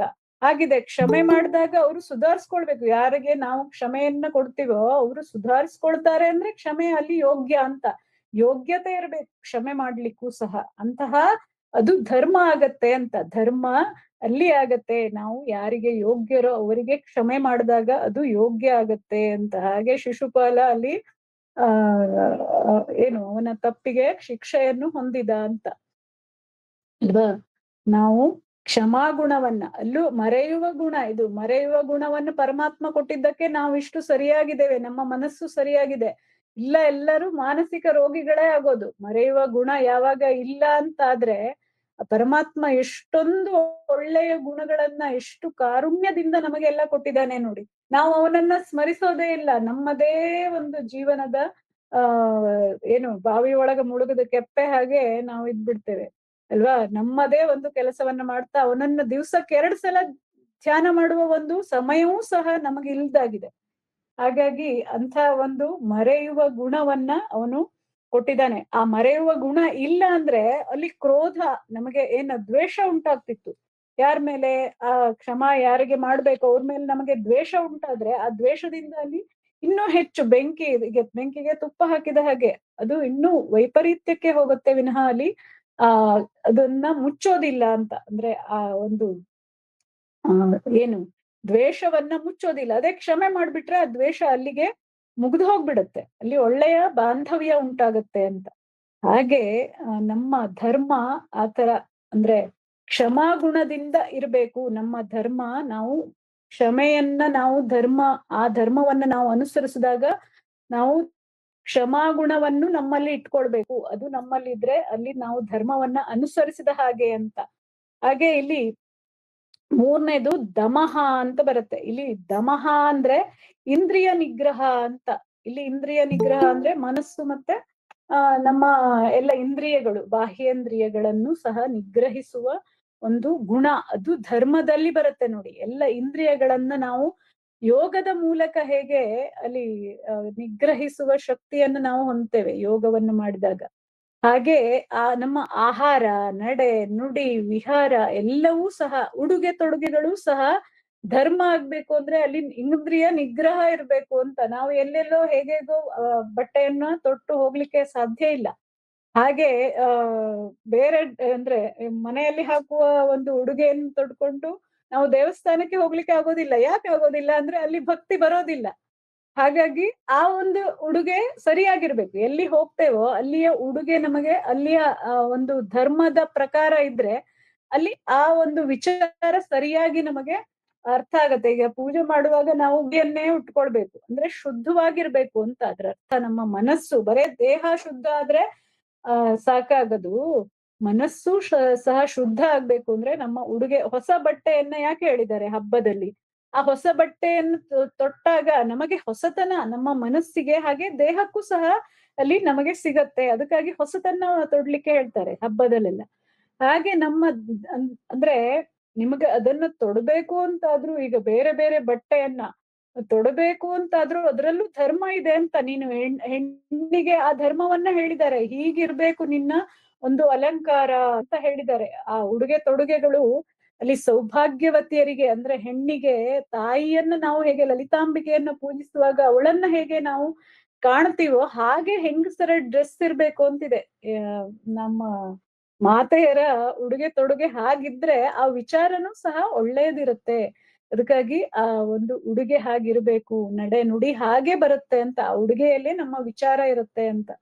ಹಾಗಾಗಿ ಅಲ್ಲಿ ಇಂದ್ರಿಯ ನಿಗ್ರಹ ಇರ್ಬೇಕು ಅಂತ. ಮತ್ತೆ ನಮಗೆ ಇಂದ್ರಿಯ ನಿಗ್ರಹ ಇದ್ದಾಗ ಮಾತ್ರ ನಾವು ನಮ್ಮ ಮನಸ್ಸನ್ನ ಗೆಲ್ಬಹುದು.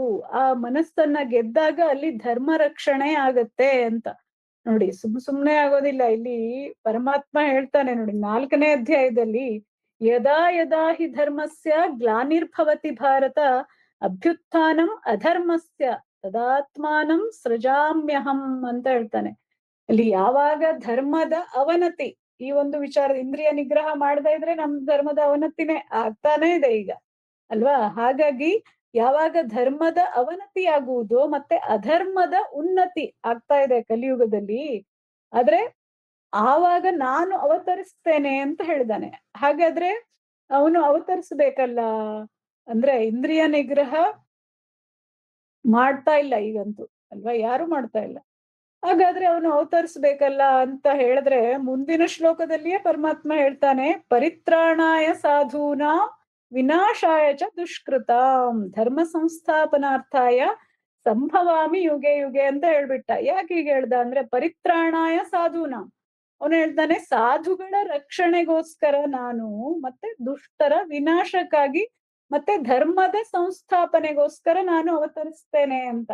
ಅಲ್ಲಿ ಸಾಧುಗಳ ರಕ್ಷಣೆ ಅದಕ್ಕಾಗಿ ಹುಡ್ತೇನೆ ಅಂತಂದ. ಸಾಧುಗಳ ರಕ್ಷಣೆ ಅಂದ್ರೆ ನಾವು ಸಾಧುಗಳ, ನಾವು ಯಾರಾದ್ರೂ ಸಾಧುಗಳ ಹಾಗೆ ನಾವು ಇಲ್ಲಿ ಇದೀವ?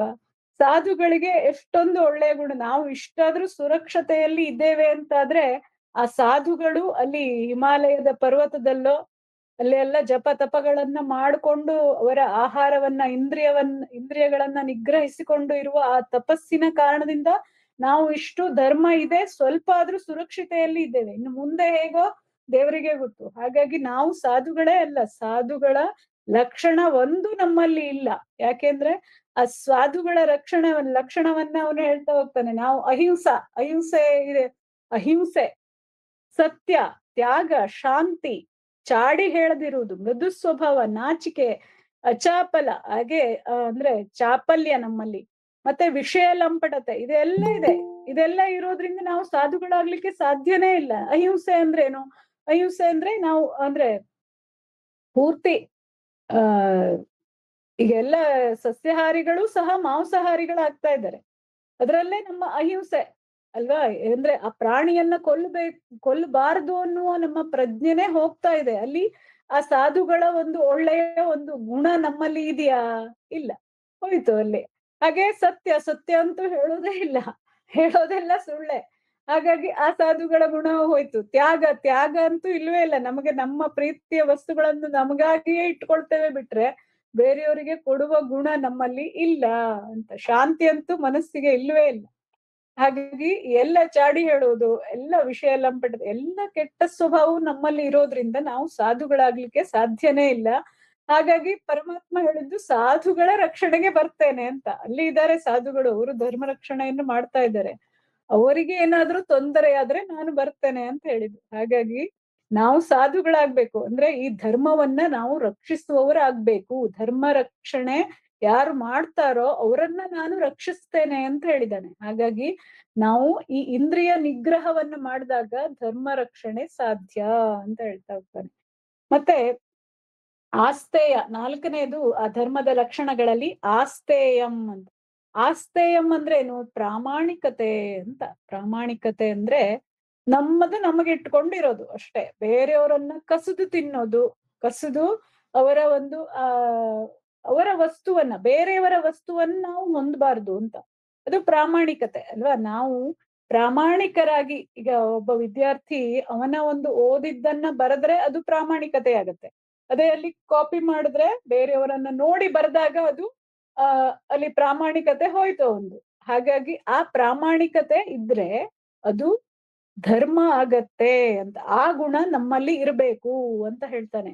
ಅಲ್ಲಿ 5ನೇ ಅಧ್ಯಾಯದ 10ನೇ ಶ್ಲೋಕದಲ್ಲಿ ಹೇಳ್ತಾನೆ, ಬ್ರಹ್ಮಣ್ಯಾಧಾಯ ಕರ್ಮಾಣಿ ಸಂಗಂ ತ್ಯಕ್ವಾ ಕರೋತಿ ಯಃ ಲಿಪ್ಯತೇನ ಸ ಪಾಪೇನ ಪದ್ಮಪತ್ರಮಿವಾಂಭಸ ಅಂತ ಹೇಳ್ತಾನೆ. ಯಾವನು ಈಶ್ವರನಲ್ಲಿ ಕರ್ಮಗಳನ್ನಿಟ್ಟು ಆಸಕ್ತಿಯನ್ನ ಬಿಟ್ಟು ಕರ್ಮವನ್ನು ಮಾಡ್ತಾನೆಯೋ, ಹೇಗೆ ಅಂದ್ರೆ ತಾವರೆ ಎಲೆ ನೀರಿನಿಂದ ಲಿಪ್ತವಾದ ಹಾಗೆ ಅವನು ಪಾಪದಿಂದ ಲಿಪ್ತನಾಗುವುದಿಲ್ಲ ಅಂತ. ಅಂದ್ರೆ ಪ್ರಾಮಾಣಿಕರಿಗೆ ಅಲ್ಲಿ ಪಾಪ ತಟ್ಟೋದಿಲ್ಲ ಅಂತ.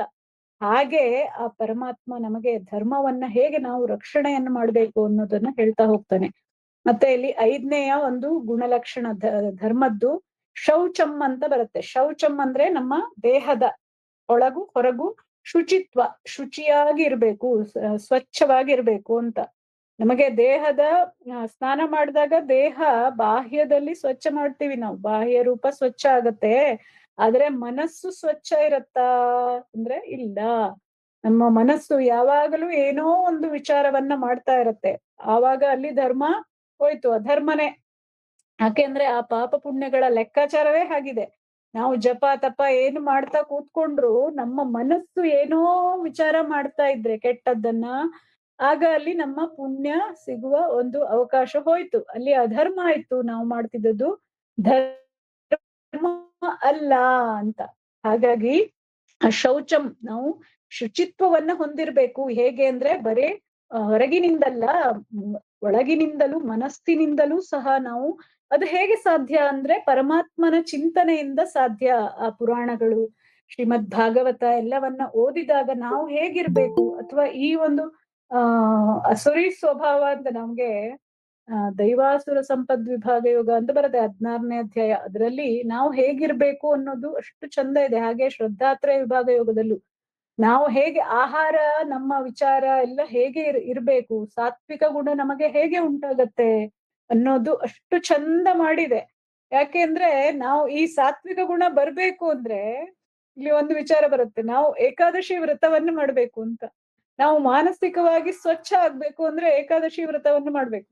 ಹಾಗೆ ನಮ್ಮ ಹೊಟ್ಟೆಯು ಸ್ವಚ್ಛ ಆಗತ್ತೆ. ಅಲ್ಲಿ ನಮ್ಮ ಎಲ್ಲ ಇಂದ್ರಿಯಗಳು ಅಷ್ಟು, ಅಂದ್ರೆ ನಮ್ಮ ಎಲ್ಲ ಒಳಗಿನ ಒಂದು ಯಂತ್ರಗಳೆಲ್ಲ ಸ್ವಚ್ಛ ಆಗತ್ತೆ. ನಾವು ಏಕಾದಶಿ ವ್ರತವನ್ನ ಮಾಡಿದಾಗ ಆ ಹಸಿವೆಯಲ್ಲಿ ನಾವು ಪರಮಾತ್ಮನ ಚಿಂತನೆಯನ್ನು ಮಾಡ್ಬೇಕು ಅಂತ. ಅಂದ್ರೆ ಮತ್ತೆ ಅದರಲ್ಲಿ ಏನಾಯ್ತು, ನಿಮ್ಗೆ ಏಕಾದಶಿ ವ್ರತವನ್ನು ಮಾಡಿದಾಗ ಅಷ್ಟು ಆಹಾರ ಉಳಿತಾಯ ಆಯ್ತು ಒಂದು. ಆಮೇಲೆ ಆ ದಿವಸ ಇಡೀ ಪರಮಾತ್ಮನ ಚಿಂತನೆ ಮಾಡ್ಬೇಕು ಅನ್ನೋ ಒಂದು ವಿಚಾರ ನಿಮಗೆ ಗೊತ್ತಾಯ್ತು. ಹಾಗೆ ನೀವು ಪರಮಾತ್ಮನ ಚಿಂತನೆಯನ್ನು ಮಾಡ್ತೀರಾ. ಮತ್ತೆ ಅವರು ಹೇಳ್ತಾರಂತೆ ಗುರುಗಳು, ನೀವು 3 ದಿವಸ ಉಪವಾಸ ಇದ್ರು ಸಾಯೋದಿಲ್ಲ ಅಂತ. ಮತ್ತೆ ಏನ್ ಹೇಳ್ತಾರಂತೆ ಅಂದ್ರೆ, ಏಕಾದಶಿ ವ್ರತವನ್ನ ಬರೇ ಮಠಕ್ಕೆ ಹೇಳಿದ್ದಲ್ಲ, ಎಲ್ಲರಿಗೂ ಹೇಳಿದ್ದು ಪರಮಾತ್ಮ ಅಂತ. ಮಠ ಅಷ್ಟೇ ಏಕಾದಶಿ ವ್ರತ ಮಾಡಿದ್ರೆ ಸುಖ ಯಾರಿಗ್ ಬೇಕು? ಅಲ್ಲಿ ಮಠಕ್ ಬೇಕು, ಸುಖ ಎಲ್ಲ ನಿಮಗ್ ಬೇಕು. ಏಕಾದಶಿ ವ್ರತ ಮಠದವ್ರು ಮಾಡ್ಬೇಕು ಅಂದ್ರೆ ಹೇಗೆ ಅಲ್ವಾ? ಹಾಗಾಗಿ ಏಕಾದಶಿ ವ್ರತವನ್ನು ಸಹ ನಾವೆಲ್ಲರೂ ಮಾಡಿದಾಗ ಆ ಒಂದು ನಮ್ಮ ದೇಹವನ್ನೇ, ನಮ್ಮ ಯಂತ್ರವನ್ನೇ ಅಲ್ಲಿ ಸ್ವಚ್ಛಗೊಳಿಸಿಕೊಂಡ ಹಾಗೆ ಆಗತ್ತೆ. ಮತ್ತೆ ಆ ಒಂದು ಇಂದ್ರಿಯ ನಿಗ್ರಹವೂ ಆಗತ್ತೆ. ಅಲ್ಲಿ ನಮಗೆ ಇಂದ್ರಿಯ ನಿಗ್ರಹ ಮುಖ್ಯ, ಅದು ಮೊದಲಾಗತ್ತೆ. ಆಮೇಲೆ ಪರಮಾತ್ಮನ ಚಿಂತನೆ ಆಗತ್ತೆ ಆ ಒಂದು ವ್ರತದಿಂದ. ಹಾಗಾಗಿ ಮನಸ್ಸು ಶುದ್ಧ ಆಗ್ಬೇಕು ಅಂದ್ರೆ ನಾವು ಏಕಾದಶಿ ವ್ರತವನ್ನ ಮಾಡ್ಬೇಕು. ಅಟ್ಲೀಸ್ಟ್ ನಾವು ಅಲ್ಲಿ ಈರುಳ್ಳಿ ಬೆಳ್ಳುಳ್ಳಿಯನ್ನಾದ್ರೂ ಸೇವನೆ ಮಾಡಬಾರ್ದು ಅಂತ. ಆ ಈರುಳ್ಳಿ ಬೆಳ್ಳುಳ್ಳಿ ಯಾಕೆ ಸೇವಿಸಬಾರದು ಅಂತ ಹೇಳ್ತೇವೆ ಅಂದ್ರೆ ಅದರಿಂದ ತಾಮಸ ಗುಣ ವೃದ್ಧಿ ಆಗತ್ತೆ ಅಂತ. ತಾಮಸ ಗುಣದಿಂದ ನಮಗೆ ಪರಮಾತ್ಮನ ಚಿಂತನೆ ಬರೋದೇ ಇಲ್ಲ, ಬೇರೆ ಎಲ್ಲ ವಿಚಾರ ನೆನಪಿಗೆ ಬರುತ್ತೆ, ಆ ಪರಮಾತ್ಮನ ವಿಚಾರ ನಮಗೆ ತಲೆಗೆ ಹೋಗೋದೇ ಇಲ್ಲ ಅಂತ. ಹಾಗಾಗಿ ಅನ್ನವೂ ಅಷ್ಟೇ ನಿದ್ರೆಯನ್ನ ಕೊಡುತ್ತೆ ಅನ್ನ. ಹಾಗಾಗಿ ಅನ್ನವನ್ನು ತಿನ್ಬಾರ್ದು, ಮತ್ತೆ ಎಲ್ಲವನ್ನೂ ತಿನ್ಬಾರ್ದು, ಹಣ್ಣನ್ನು ತಿನ್ಬಹುದು, ಅಂದ್ರೆ ಕಷ್ಟ ಆದವರಿಗೆ ಸ್ವಲ್ಪ ರಿಯಾಯಿತಿಯನ್ನ ಕೊಟ್ಟಿದ್ದಾರೆ. ಹಾಗೆ ಅಲ್ಲಿ ಆ ತಾಮಸ ಮತ್ತೆ ರಾಜಸ ಗುಣವನ್ನ ನಾವು ಯಾವಾಗ ಬಿಡ್ತೀವಿ, ಆವಾಗ ಸಾತ್ವಿಕ ಗುಣ ನಮಗೆ ಬರುತ್ತೆ. ಆವಾಗ ನಾವು ಭಗವಂತನ ಚಿಂತನೆಯಿಂದ ನಮ್ಮ ಧರ್ಮವನ್ನ ರಕ್ಷಿಸಿಕೊಂಡು ಆ ಪರಮಾತ್ಮನ ಸಾನ್ನಿಧ್ಯವನ್ನ ಹೊಂದಬಹುದು ಅಂತ. ಇಲ್ಲಿ ಮತ್ತೆ ಪರಮಾತ್ಮ ಅಲ್ಲಿ ಧರ್ಮದ ಲಕ್ಷಣದಲ್ಲಿ ಆರನೆಯದು ಮತ್ತೆ ಇಂದ್ರಿಯ ನಿಗ್ರಹ ಅಂತ ವಿಶೇಷವಾಗಿ ಹೇಳಿದ್ದಾರೆ. ದಮಃ ಬೇರೆ, ಇಂದ್ರಿಯ ನಿಗ್ರಹ ಅಂತ ಮತ್ತೆ ಹೇಳಿದ್ದಾರೆ. ಇಲ್ಲಿ ಯಾಕೆ ಹೇಳಿದ್ದಾರೆ ಅಂದ್ರೆ ಅಲ್ಲಿ ಮನಸ್ಸು ಶಮಃ ಅಂದ್ರೆ ಮನಸ್ಸನ್ನ ನಿಗ್ರಹ ಮಾಡಿದ್ರೆ, ದಮಃ ಶಮಃ ಅಂದ್ರೆ ಇಂದ್ರಿಯ ನಿಗ್ರಹ ಒಳಗಿನ ಹೊರಗಿನ. ಹಾಗೆ ಇಲ್ಲಿ ಇಂದ್ರಿಯ ನಿಗ್ರಹ ಮತ್ತೆ ವಿಶೇಷವಾಗಿ ಹೇಳಿದ್ದು ನಮ್ಮ ಈ ಶಬ್ದ ಸ್ಪರ್ಶ ರೂಪ ರಸ ಗಂಧ, ಕಿವಿ ಚರ್ಮ ಕಣ್ಣು ಮೂಗು ನಾಲಿಗೆ ಮತ್ತೆ ಮೂಗು, ಇವೆಲ್ಲವನ್ನ ನಾವು ಕಂಟ್ರೋಲ್ ಅಲ್ಲಿ ಇಟ್ಕೊಳ್ಬೇಕು ಅಂತ. ಆ ನಮ್ಮ ಮನಸ್ಸಿನಿಂದ ನಾವು ಅದನ್ನ ಹತೋಟಿಯಲ್ಲಿ ಇಟ್ಕೊಳ್ಬೇಕು ಅಂತ. ಆವಾಗ ಅದು ನಮ್ಮ ಹತೋಟಿಯಲ್ಲಿ ಹೇಗೆ ಇಟ್ಕೊಳ್ಲಿಕ್ ಸಾಧ್ಯ ಅಂದ್ರೆ ಸಾತ್ವಿಕ ಗುಣ ಇದ್ರೆ ಮಾತ್ರ ಅದು ಸಾಧ್ಯ. ರಾಜಸ ತಾಮಸ ಗುಣ ಬಂದ್ರೆ ನಮಗದು ಸಾಧ್ಯನೇ ಇಲ್ಲ ಅಂತ. ಅಲ್ಲಿ ಒಂದು ಸನ್ಯಾಸಿಯ ಕಥೆ ಬರುತ್ತೆ. ಒಂದು ಸನ್ಯಾಸಿ ಸ್ನಾನಕ್ಕೆ ಅಂತ ನದಿಗೆ ಹೋಗ್ತಾ ಇದ್ರಂತೆ. ಹಾಗೆ ಹೋಗುವಾಗ ಅವರಿಗೆ ದಾರಿಯಲ್ಲಿ, ಅವರ ಮನೆಯ ದಾರಿಯಲ್ಲೇ ಮುತ್ತು ರತ್ನಗಳು ಬಿದ್ದಿದ್ದು ಕಂಡುತಂತೆ. ಹಾಗೆ ಬಿದ್ದಿದ್ದನ್ನ ನೋಡಿದಾಗ ಅವರು ಏನ್ ಮಾಡಿದ್ರಂತೆ ಅಂತ, ಸ್ನಾನಕ್ಕೆ ಹೋಗುವ ಮುಂಚೆ ಅದನ್ನೆಲ್ಲ ಮುಚ್ಚಿ ಹೋಗ್ಬಿಡೋಣ, ನಮ್ಮ ಹೆಂಡತಿ ನೋಡಿದ್ರೆ ಆಮೇಲೆ ಎಲ್ಲಾದ್ರೂ ತಗೊಂಬಾ ಅಂತ ಹೇಳ್ಬಿಟ್ರೆ ಅಂತ ಹೇಳಿ ಮುಚ್ಚಿ ಹೋಗ್ಬಿಡೋಣ ಅಂತ ಹೇಳಿ ಅದನ್ನೆಲ್ಲ ಮಣ್ಣಲ್ಲಿ ಮುಚ್ತಾ ಇದ್ರಂತೆ. ಅದು ದೂರದಿಂದಲೇ ಅವಳಿಗೆ ಆ ಮನೆಯಿಂದ ಕುಟೀರದಿಂದ ಕಂಡಿತು. ಕಂಡದಾಗ ಆ ಸನ್ಯಾಸಿಯ ಒಂದು ಪತ್ನಿಗೆ ಕಂಡಾಗ ಅವಳು ಹೇಳ್ತಾಳೆ, ಏನ್ ಮಾಡ್ತಾ ಇದ್ದೀರಾ, ಸ್ನಾನಕ್ ಹೋಗ್ಬೇಕಲ್ವಾ, ಏನ್ ಮಾಡ್ತಾ ಇದ್ದೀರಾ ಅಲ್ಲಿ ಅಂತ ಕೇಳಿದಾಗ, ಏನಿಲ್ಲ ಇಲ್ಲಿ ಮುತ್ತು ರತ್ನಗಳು ಬಿದ್ದಿದೆ, ಅದನ್ನ ಮುಚ್ಚುತ್ತಾ ಇದ್ದೆ ಮಣ್ಣಲ್ಲಿ ಅಂತ ಹೇಳ್ತಾರೆ. ಹೌದಾ, ಮಣ್ಣಿನಿಂದಲೇ ಮುಚ್ತಾ ಇದ್ದೀರಲ್ಲ, ಯಾಕೆ ಮುಚ್ಚಬೇಕು, ಅದರ ಅವಶ್ಯಕತೆ ಏನಿದೆ ಅಂತ ಹೇಳ್ತಾಳೆ. ಅವಳ ಒಂದು ವಿಚಾರ ಎಷ್ಟು ಪ್ರಬುದ್ಧವಾಗಿದೆ ನೋಡಿ. ಅವಳು ಆ ಮುತ್ತು ರತ್ನವನ್ನೇ ಮಣ್ಣು ಅಂತ ಹೇಳ್ತಾ ಇದ್ದಾಳೆ. ಹಾಗೆ ನಮ್ಮ ವಿಚಾರ ಇರ್ಬೇಕು ಅಂತ. ಅಂದ್ರೆ ನಮ್ಮ ಒಂದು ಇಂದ್ರಿಯ ನಿಗ್ರಹ ಹೇಗಿರ್ಬೇಕು ಅಂದ್ರೆ ಅಷ್ಟು ಸಾತ್ವಿಕವಾಗಿರ್ಬೇಕು ಅಂತ. ಹಾಗೆ ನಿಗ್ರಹ ಮಾಡಿದಾಗ ಮಾತ್ರ ನೋಡಿ, ಕಿವಿ, ಈಗ ನಾನು ಹೇಳ್ದಾಗ ಕಿವಿ ನಾವು ಕೇಳ್ತಾ ಇರ್ತೀವಿ, ಏನೋ ಒಳ್ಳೆಯ ಹಾಡನ್ನ ಕೇಳ್ತಾ ಇರ್ತೀವಿ, ಆದ್ರೆ ನಮ್ಮ ಮನಸ್ಸು ಎಲ್ಲೋ ಇರುತ್ತೆ. ಆಗ ನಮಗೆ ಆ ಒಂದು ಒಳ್ಳೆಯ ಹಾಡಿಂದ ಅಥವಾ ಭಕ್ತಿ ಗೀತೆಯಿಂದ ಪುಣ್ಯ ಸಿಗತ್ತಾ? ನಾವೇ ಹೇಳ್ತಾ ಇದ್ರು ನಮ್ಮ ತಲೆ ಎಲ್ಲೋ ಇದ್ರೆ ಸಿಗೋದೇ ಇಲ್ಲ, ಅಲ್ಲಿ ಪಾಪವೇ.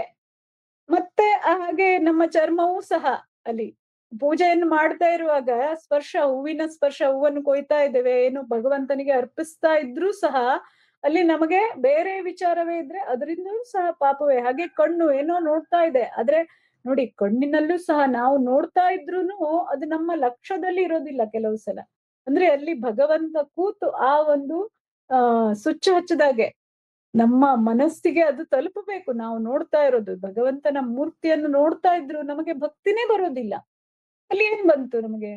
ಆ ಧರ್ಮಕ್ಕೆ ನಾವು ಪುಣ್ಯವನ್ನ ಪಡ್ಕೊಂಡ್ವಾ ಅಂತ, ಇಲ್ಲಿ ಏನು ಬಂದಿಲ್ಲ. ಹಾಗೆ ನಾಲಿಗೆಯೂ ಸಹ, ನಾಲಿಗೆ ಅಂತೂ ಹತೋಟಿಲೇ ಇಲ್ಲ ಅಲ್ವಾ. ನಾಲಿಗೆ ಒಂದು ಎಲ್ಲ ಅಂಗಾಂಗಗಳು ನಶಿಸಿ ಹೋಗುತ್ತಂತೆ, ಅಂದ್ರೆ ಅದ್ರ ಶಕ್ತಿಯನ್ನ ಕಳೆದುಕೊಳ್ಳುತ್ತೆ ನಮ್ಮ ವಯಸ್ಸಾಗ್ತಾ ಹೋದಾಗೆ. ಆದ್ರೆ ನಾಲಿಗೆ ಒಂದು ಕಳ್ಕೊಳ್ಳೋದೇ ಇಲ್ಲಂತೆ. ಅದರ ರುಚಿಯನ್ನ 3 ದಿವ್ಸ 4 ದಿವ್ಸ ಉಪವಾಸ ಇದ್ರೂ ಸಹ ಅದಕ್ಕೆ ರುಚಿ ರುಚಿಯಾಗಿದ್ದೇ ಬೇಕಂತೆ ನಾಲಿಗೆಗೆ ಮಾತ್ರ.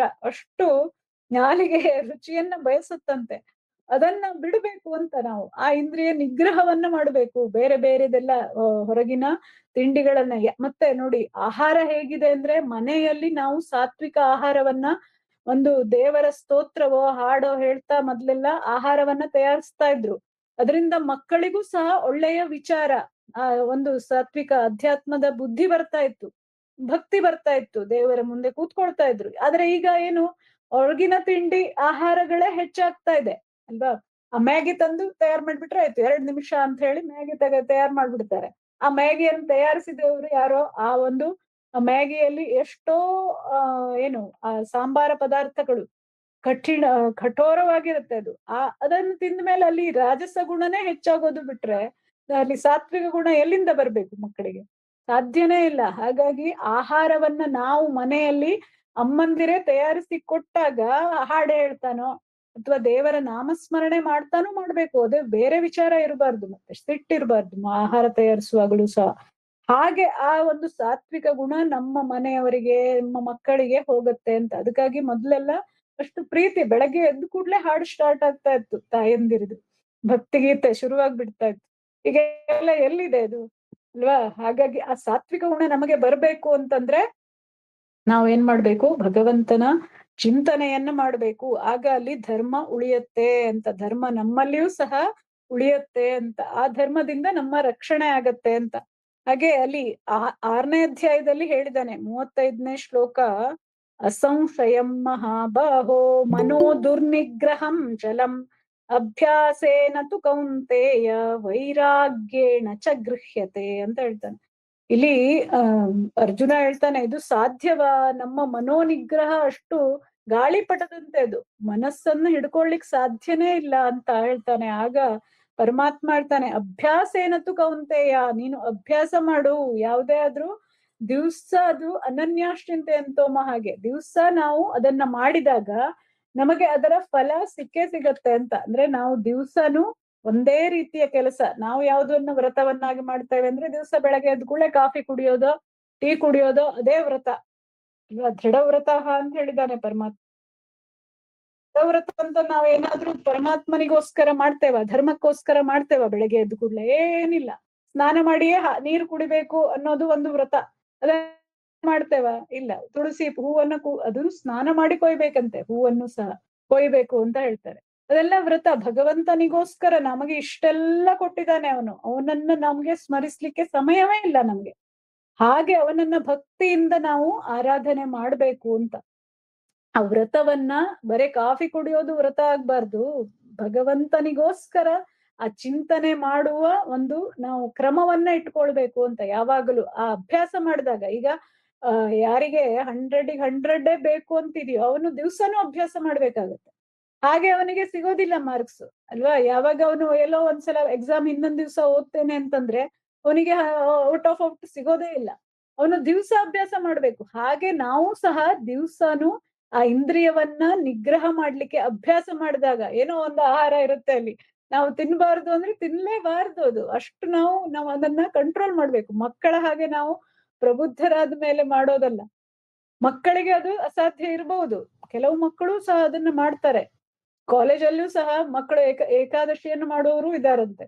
ಹಾಗಾಗಿ ಅದು ಸಾಧ್ಯ ಇದೆ. ನಮ್ಮ ಮನಸ್ಸು ಅದನ್ನ ಹೇಳ್ಬೇಕು. ನಾವು ಚಿಕ್ಕವರಿರುವಾಗಲೇ ಮಕ್ಕಳಿಗೆ ಏಕಾದಶಿ ವ್ರತವನ್ನ ಮಾಡಿಸಿದ್ರೆ ಅವರು ಕೊನೆಯಲ್ಲೂ ಸಹ ಅದನ್ನ ಮಾಡ್ಕೊಂಡು ಹೋಗ್ತಾರೆ. ಬೇಡ, ನೀವು ಒಂದು ಹನುಮಾನ್ ಚಾಲೀಸನ್ನಾದ್ರೂ ಮಕ್ಕಳಿಗೆ ದಿವ್ಸನೂ ಹೇಳ್ಸಿ, ಸಂಜೆ ಹೊತ್ತು ದಿವ್ಸ ಹೇಳ್ಸಿ, ಅದು ಅವರನ್ನ ಕಾಯುತ್ತೆ ಅಂತ, ಅವರನ್ನ ರಕ್ಷಣೆ ಮಾಡುತ್ತೆ. ಈಗ ನಾವು ಎಲ್ಲೇ ಅವರು ಕಾಲೇಜಿಗೆ ಹೋಗ್ಲಿ, ಸ್ಕೂಲಿಗೆ ಹೋಗ್ಲಿ, ಅವ್ರ ಹಿಂದೆ ಅಪ್ಪ ಅಮ್ಮ ಹೋಗ್ಲಿಕ್ಕೆ ಸಾಧ್ಯ ಇಲ್ಲ. ಸಾಧ್ಯ ಇದೆಯಾ? ಇಲ್ಲ. ಅಲ್ಲಿ ಹೋಗೋದು ಅವರ ಜೊತೆ ಪರಮಾತ್ಮನೇ. ಹಾಗಾಗಿ ಆ ಪರಮಾತ್ಮನ ಕವಚ ತೊಡಸ್ಬೇಕು ಅಂತಾದ್ರೆ ಅವರಿಗೆ ಆ ಭಕ್ತಿಯನ್ನ ನಾವು ಹುಟ್ಟಿಸ್ಬೇಕು. ಅದು ಚಿಕ್ಕವರಿರುವಾಗಲೇ ನಾವು ಆ ನೀರನ್ನ ಹಾಕ್ಬಿಟ್ರೆ ಅಲ್ಲಿ ಅದು ಚಂದಾಗಿ ಅದು ಉಟ್ಕೊಳತ್ತೆ. ಹೇಗೆ ಆ ಮನಸ್ಸಿನಲ್ಲಿ ಕೂರುತ್ತೆ ಅದು ಅವರಿಗೆ. ಹೌದು, ನಾನು ಇದನ್ನ ಮಾಡಿದ್ರೆ ನಾನು ಸುರಕ್ಷಿತವಾಗಿರ್ತೀನಿ ಅನ್ನೋ ಒಂದು ಒಳ್ಳೆಯ ಒಂದು ಭಾವನೆ ಬರುತ್ತೆ. ಒಬ್ರು ನನ್ನ ಫ್ರೆಂಡ್ ಹೇಳ್ತಾ ಇದ್ರು, ನಮ್ಮಲ್ಲಿ ಅನೇಕ ದೇವರುಗಳಿದೆ, ಹಾಗೆ ಎಲ್ಲ ದೇವರುಗಳು ಯಾಕೆ, ಅಷ್ಟೆಲ್ಲ ದೇವರನ್ನ ನಾವು ಯಾಕೆ ಆರಾಧಿಸ್ಬೇಕು ಅಂತ. ಒಬ್ರು ಕೇಳಿದ್ರಂತೆ ಅವನಿಗೆ, ನೋಡಿ ಇದು ಈ ತರದ್ದು ಇನ್ನು ಜಾಸ್ತಿ ಆಗ್ತಾ ಹೋಗುತ್ತೆ. ಏನು ಅಂದ್ರೆ ದೇವರನ್ನ ನಾವು ಅನೇಕ ದೇವರನ್ನ ಯಾಕೆ ಆರಾಧಿಸ್ಬೇಕು ಅಂತ. ಆಗ ತಾಯಿ ಹೇಳಿದ್ನಂತೆ, ಅವಳು ಹೇಳ್ತಾಳೆ, ನಿನಗೆ ಏನಾದ್ರೂ ಕಷ್ಟ ಬಂದಾಗ ನೀನು ಒಂದೇ ದೇವರನ್ನ ಸ್ಮರಣೆ ಮಾಡಿದೆ ಅಂತ ಇಟ್ಕೋ. ಆಗ ಒಂದೇ ದೇವರು ಆಗ್ಬಿಟ್ರೆ ಅವ್ರು ಎಲ್ಲೋ ಬ್ಯುಸಿ ಇದ್ದಾರೆ, ಬೇರೆಯವರಿಗೆ ಏನೋ ಕಷ್ಟ ಬಂದಿದೆ, ಅವರಲ್ಲಿ ಹೋಗಿದ್ದಾರೆ ಆ ದೇವರು. ಈಗ ಹನುಮಂತನೇ ಅಲ್ಲಿ ಎಲ್ಲೋ ಹೋಗಿದ್ದಾನೆ ಅಂತ ಇಟ್ಕೋ. ಆಗ ನಿನಗೆ ಬೇರೆ ಈಶ್ವರನ ಸ್ಮರಣೆ ನೀನು ಮಾಡಿದ್ರೆ ಈಶ್ವರ ಬಂದು ನಿನಗೆ ಸಹಾಯ ಮಾಡ್ತಾನೆ. ಅದಕ್ಕಾಗಿ ನಮ್ಮಲ್ಲಿ ಅನೇಕ ದೇವತೆಗಳು ನಿನಗೋಸ್ಕರ ಆಯುಧಗಳನ್ನ ಹಿಡಿದು ನಿಂತಿದ್ದಾರೆ, ನಿನ್ನ ರಕ್ಷಣೆಗೋಸ್ಕರ. ಅದಕ್ಕಾಗಿ ನೀನು ಪ್ರತಿಯೊಂದು ದೇವರನ್ನು ಸಹ ಭಕ್ತಿಯಿಂದ ಆರಾಧನೆ ಮಾಡುವಂತ.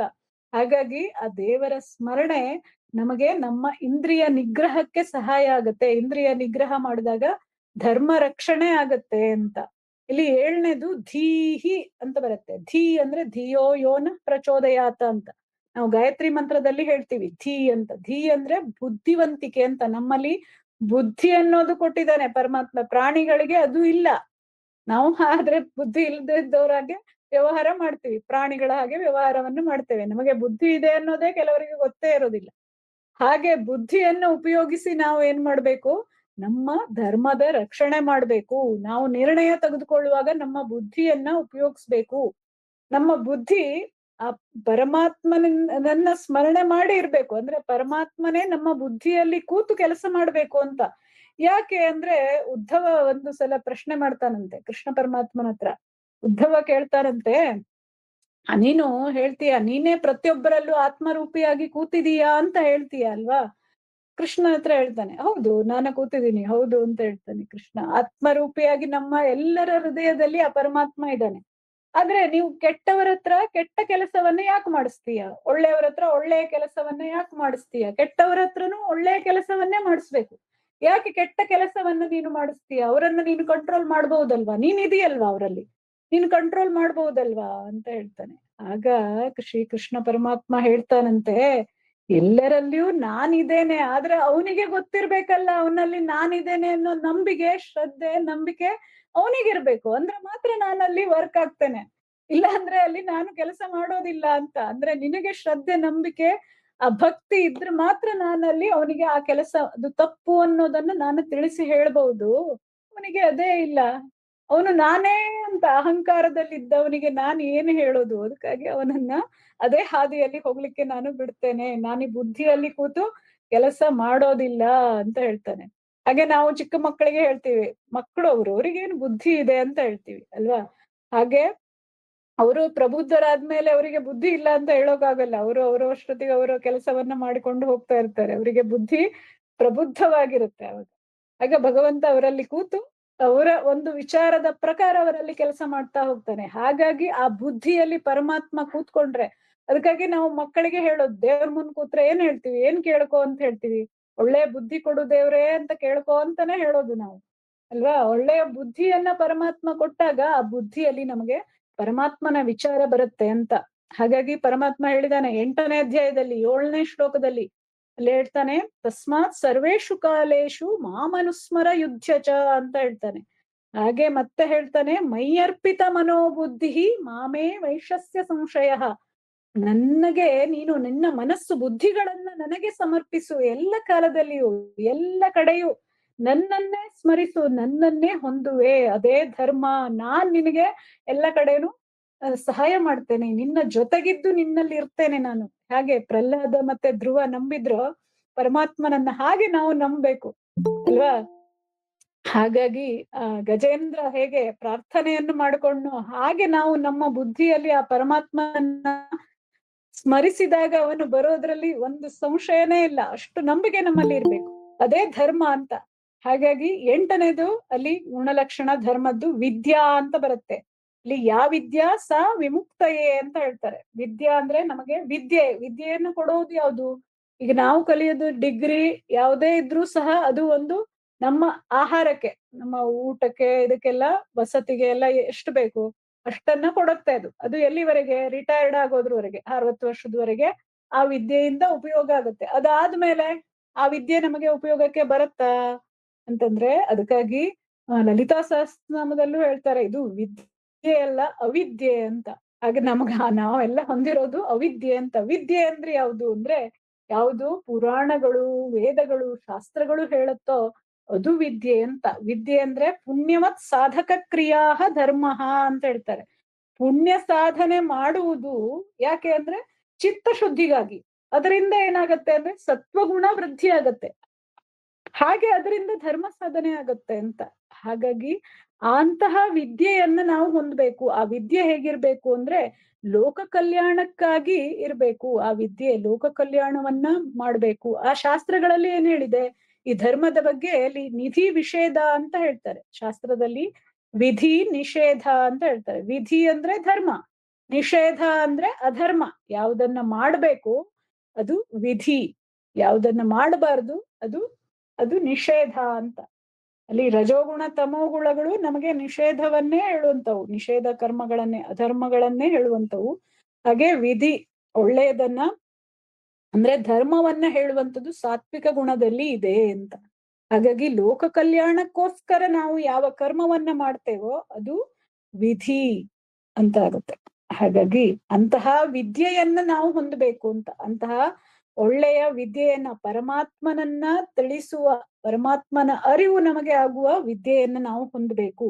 ಅಲ್ಲಿ ಲಲಿತಾ ಸಹಸ್ರನಾಮದಲ್ಲಿಯೂ ಬರುತ್ತೆ, ಮತ್ತೆ ಇದ್ರ 2ನೇ ಅಧ್ಯಾಯದಲ್ಲಿ ಬರುತ್ತೆ, ತ್ರೈಗುಣ್ಯ ವಿಷಯಾವೇದ ನಿಸ್ತ್ರೈಗುಣ್ಯೋ ಭವಾರ್ಜುನ ಗುಣಾತೀತನಾಗು ನೀನು ಅಂತ ಹೇಳ್ತಾನೆ. ಗುಣದಿಂದ ಅತೀತ, ಅದೆಲ್ಲ ಮೀರಿ ಇರು ನೀನು ಅಂತ ಹೇಳ್ತಾನೆ, ಯಾವ್ದಕ್ಕೂ ಅಂಟ್ಕೊಳ್ಬೇಡ ನೀನು ಅಂತ ಹೇಳ್ತಾನೆ. ಲಲಿತಾ ಸಹಸ್ರನಾಮದಲ್ಲಿಯೂ ಬರುತ್ತೆ, ಧರ್ಮ ವಿವರ್ಜಿತ ಅಂತ ಬರುತ್ತೆ. ಅಲ್ಲಿ ಧರ್ಮ ಮತ್ತೆ ಅಧರ್ಮ ಇವೆರಡು ಬಂಧ ಮೋಕ್ಷಗಳಿಗೆ ಕಾರಣ ಆಗತ್ತೆ. ಹಾಗಾಗಿ ಅದರಿಂದ ವಿವರ್ಜಿತ ನಾವು ಒಬ್ರು ಅಲ್ಲಿ ಪಾಷಂಡರಾಗದೆ ಆ ತಾಯಿ ಹತ್ರ ಬೇಡ್ಕೊಳ್ಬೇಕಂತೆ. ಏನಂದ್ರೆ ನನಗೆ ಸನಾತನ ಧರ್ಮವನ್ನ ಅನುಸರಿಸುವ ಬುದ್ಧಿಯನ್ನ ಕೊಡು ಅಂತ ಹೇಳಿ ಸಂಕಲ್ಪ ಮಾಡ್ಬೇಕಂತೆ ನಾವು ದಿವ್ಸನು. ಆ ಸಂಕಲ್ಪ, ನೀವು ಲಲಿತಾ ಸಹಸ್ರನಾಮ ಕುಂಕುಮಾರ್ಚನೆ ಮಾಡಿ ಸಂಕಲ್ಪ ಮಾಡುವಾಗಲೂ ಸಹ ನಮಗೆ ಆ ಧರ್ಮವನ್ನ ಅನುಸರಿಸುವ ಒಂದು ಬುದ್ಧಿಯನ್ನ ಕೊಡು, ಧರ್ಮ ರಕ್ಷಣೆಯನ್ನ ಮಾಡು ಅಂತ ಹೇಳಿ ನಾವು ಸಂಕಲ್ಪ ಮಾಡ್ಬೇಕು. ದುಷ್ಟ ಶಿಕ್ಷಣಾರ್ಥಂ ಶಿಷ್ಟ ರಕ್ಷಣಾರ್ಥಂ ಅಂತ ಧರ್ಮ ಸಂಸ್ಥಾಪನಾರ್ಥಂ ಅಂತ ಹೇಳಿ ಆ ತಾಯಿ ಹತ್ರ ನೀನು ಬರ್ಬೇಕು ಅಂತ ಹೇಳಿ ನಾವು ಸಂಕಲ್ಪ ಮಾಡ್ಕೊಳ್ಬೇಕು. ಹಾಗೆ ಆ ಧರ್ಮ ಉಳಿಲಿಕ್ಕೆ ನಮ್ಮಿಂದ ಏನು ಸಾಧ್ಯವೋ ಆ ಕರ್ತವ್ಯವನ್ನ ನಾವು ಮಾಡ್ಬೇಕು.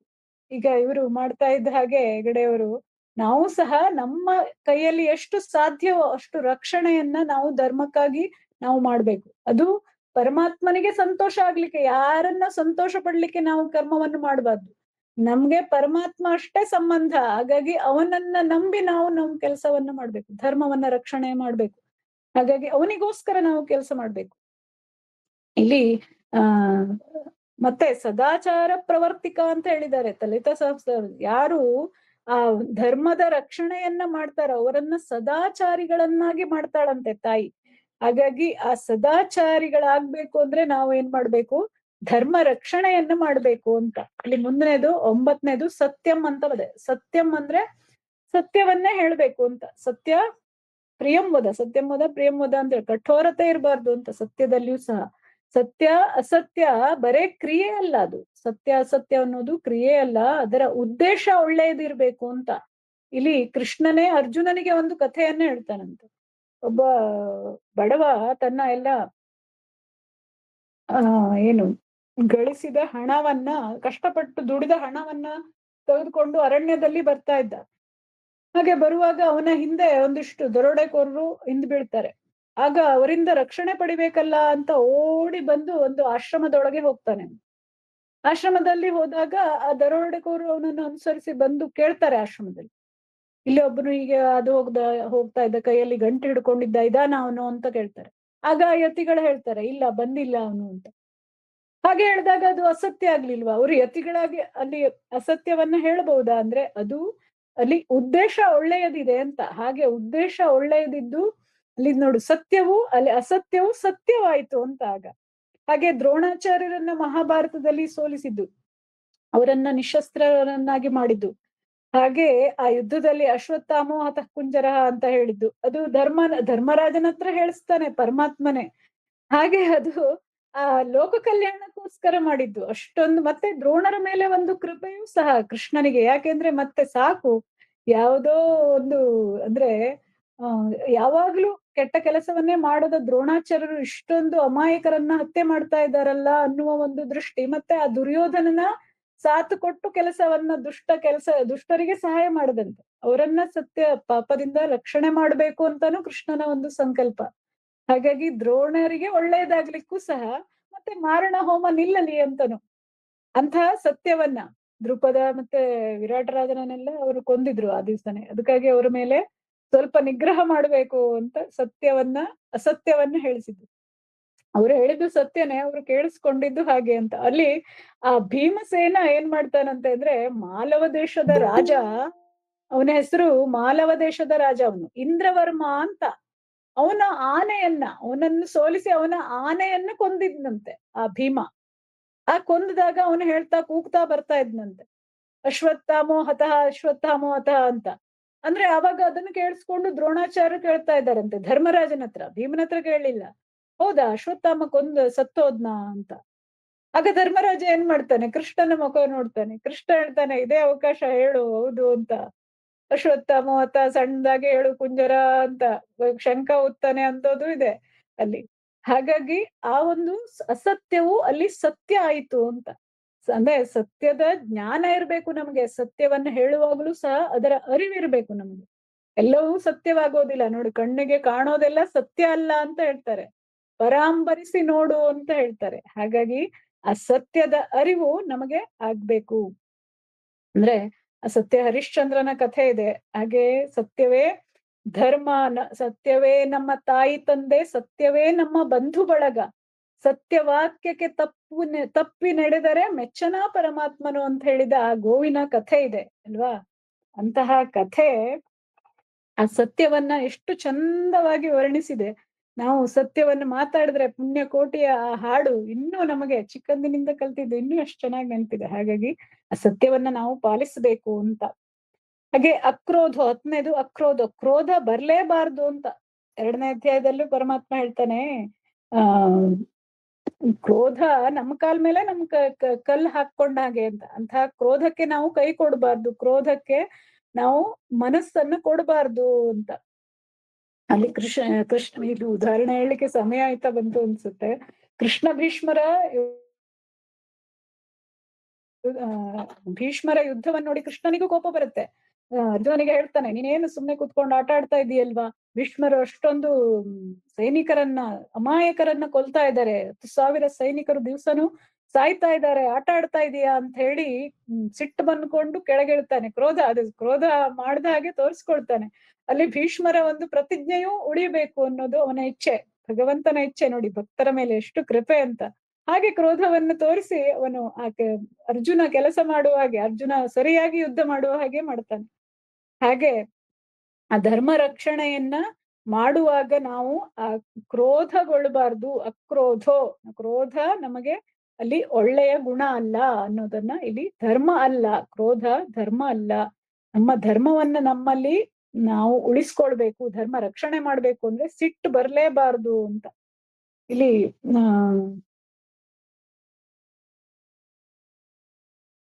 9ನೇ ಅಧ್ಯಾಯದಲ್ಲಿ 30ನೇ ಶ್ಲೋಕದಲ್ಲೂ ಬರುತ್ತೆ ನೋಡಿ. ಅತ್ಯಂತ ದುರಾಚಾರಿಯಾಗಿದ್ರೂ ಸಹ ಅವನು ಯಾವಾಗ ಶ್ರದ್ಧೆಯಿಂದ ಅನನ್ಯವಾಗಿ ನನ್ನ ಚಿಂತನೆಯನ್ನು ಯಾವಾಗ್ಲೂ ಮಾಡ್ತಾ ಇದ್ದಾನೆ. ಈಗ ದಿವ್ಸ ನಾವು ರಾಜಕಾರಣಿಗಳನ್ನೇ ತೆಗೆದುಕೊಳ್ಬಹುದು, ದಿವ್ಸ ಅವರು ದೇವ್ರ ಮುಂದೆ ಪೂಜೆ ಮಾಡಿ ಹೋಗ್ತಾರೆ ಅಂತಾದ್ರೆ ಅವರಿಗೆ ಹೇಳ್ತಾನೆ ಪರಮಾತ್ಮ, ಅವರು ಸಾಧು ಅಂತ ನಾನು ತಳಿತೇನೆ ಅಂತ ಹೇಳ್ತಾನೆ. ಇಲ್ಲಿ ಅವರಿಗೆ ಸಿಟ್ಟು ಬರುತ್ತೆ, ಆದ್ರೆ ಅವರನ್ನ ಸಾಧು ಅಂತ ಹೇಳ್ತಾನೆ. ಅವರು ದುರಾಚಾರಿಗಳ ಹೌದು, ಆದ್ರೂ ಸಾಧು ಅಂತ ಹೇಳ್ತಾನಂತೆ ಪರಮಾತ್ಮ. ಮತ್ತೆ ಹೇಳ್ತಾನೆ, ಕ್ಷಿಪ್ರಂ ಭವತಿ ಧರ್ಮಾತ್ಮ ಶಶ್ವಚ್ಛಾಂತಿಂ ನಿಗಚ್ಚತಿ ಕೌಂತೆಯ ಪ್ರತಿಜಾನೀಹಿ ನಮೇ ಭಕ್ತ ಪ್ರಣಶ್ಯತಿ ಅಂತ.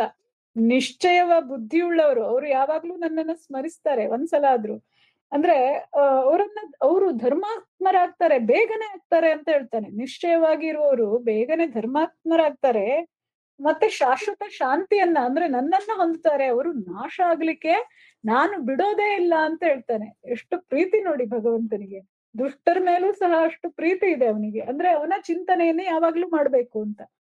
ಹಾಗಾದ್ರೆ ಅಲ್ಲಿ ಶ್ರೀ ರಾಮಕೃಷ್ಣರ ಒಂದು ಪರಮಹಂಸರ ಒಂದು ಕಥೆ ಬರುತ್ತೆ.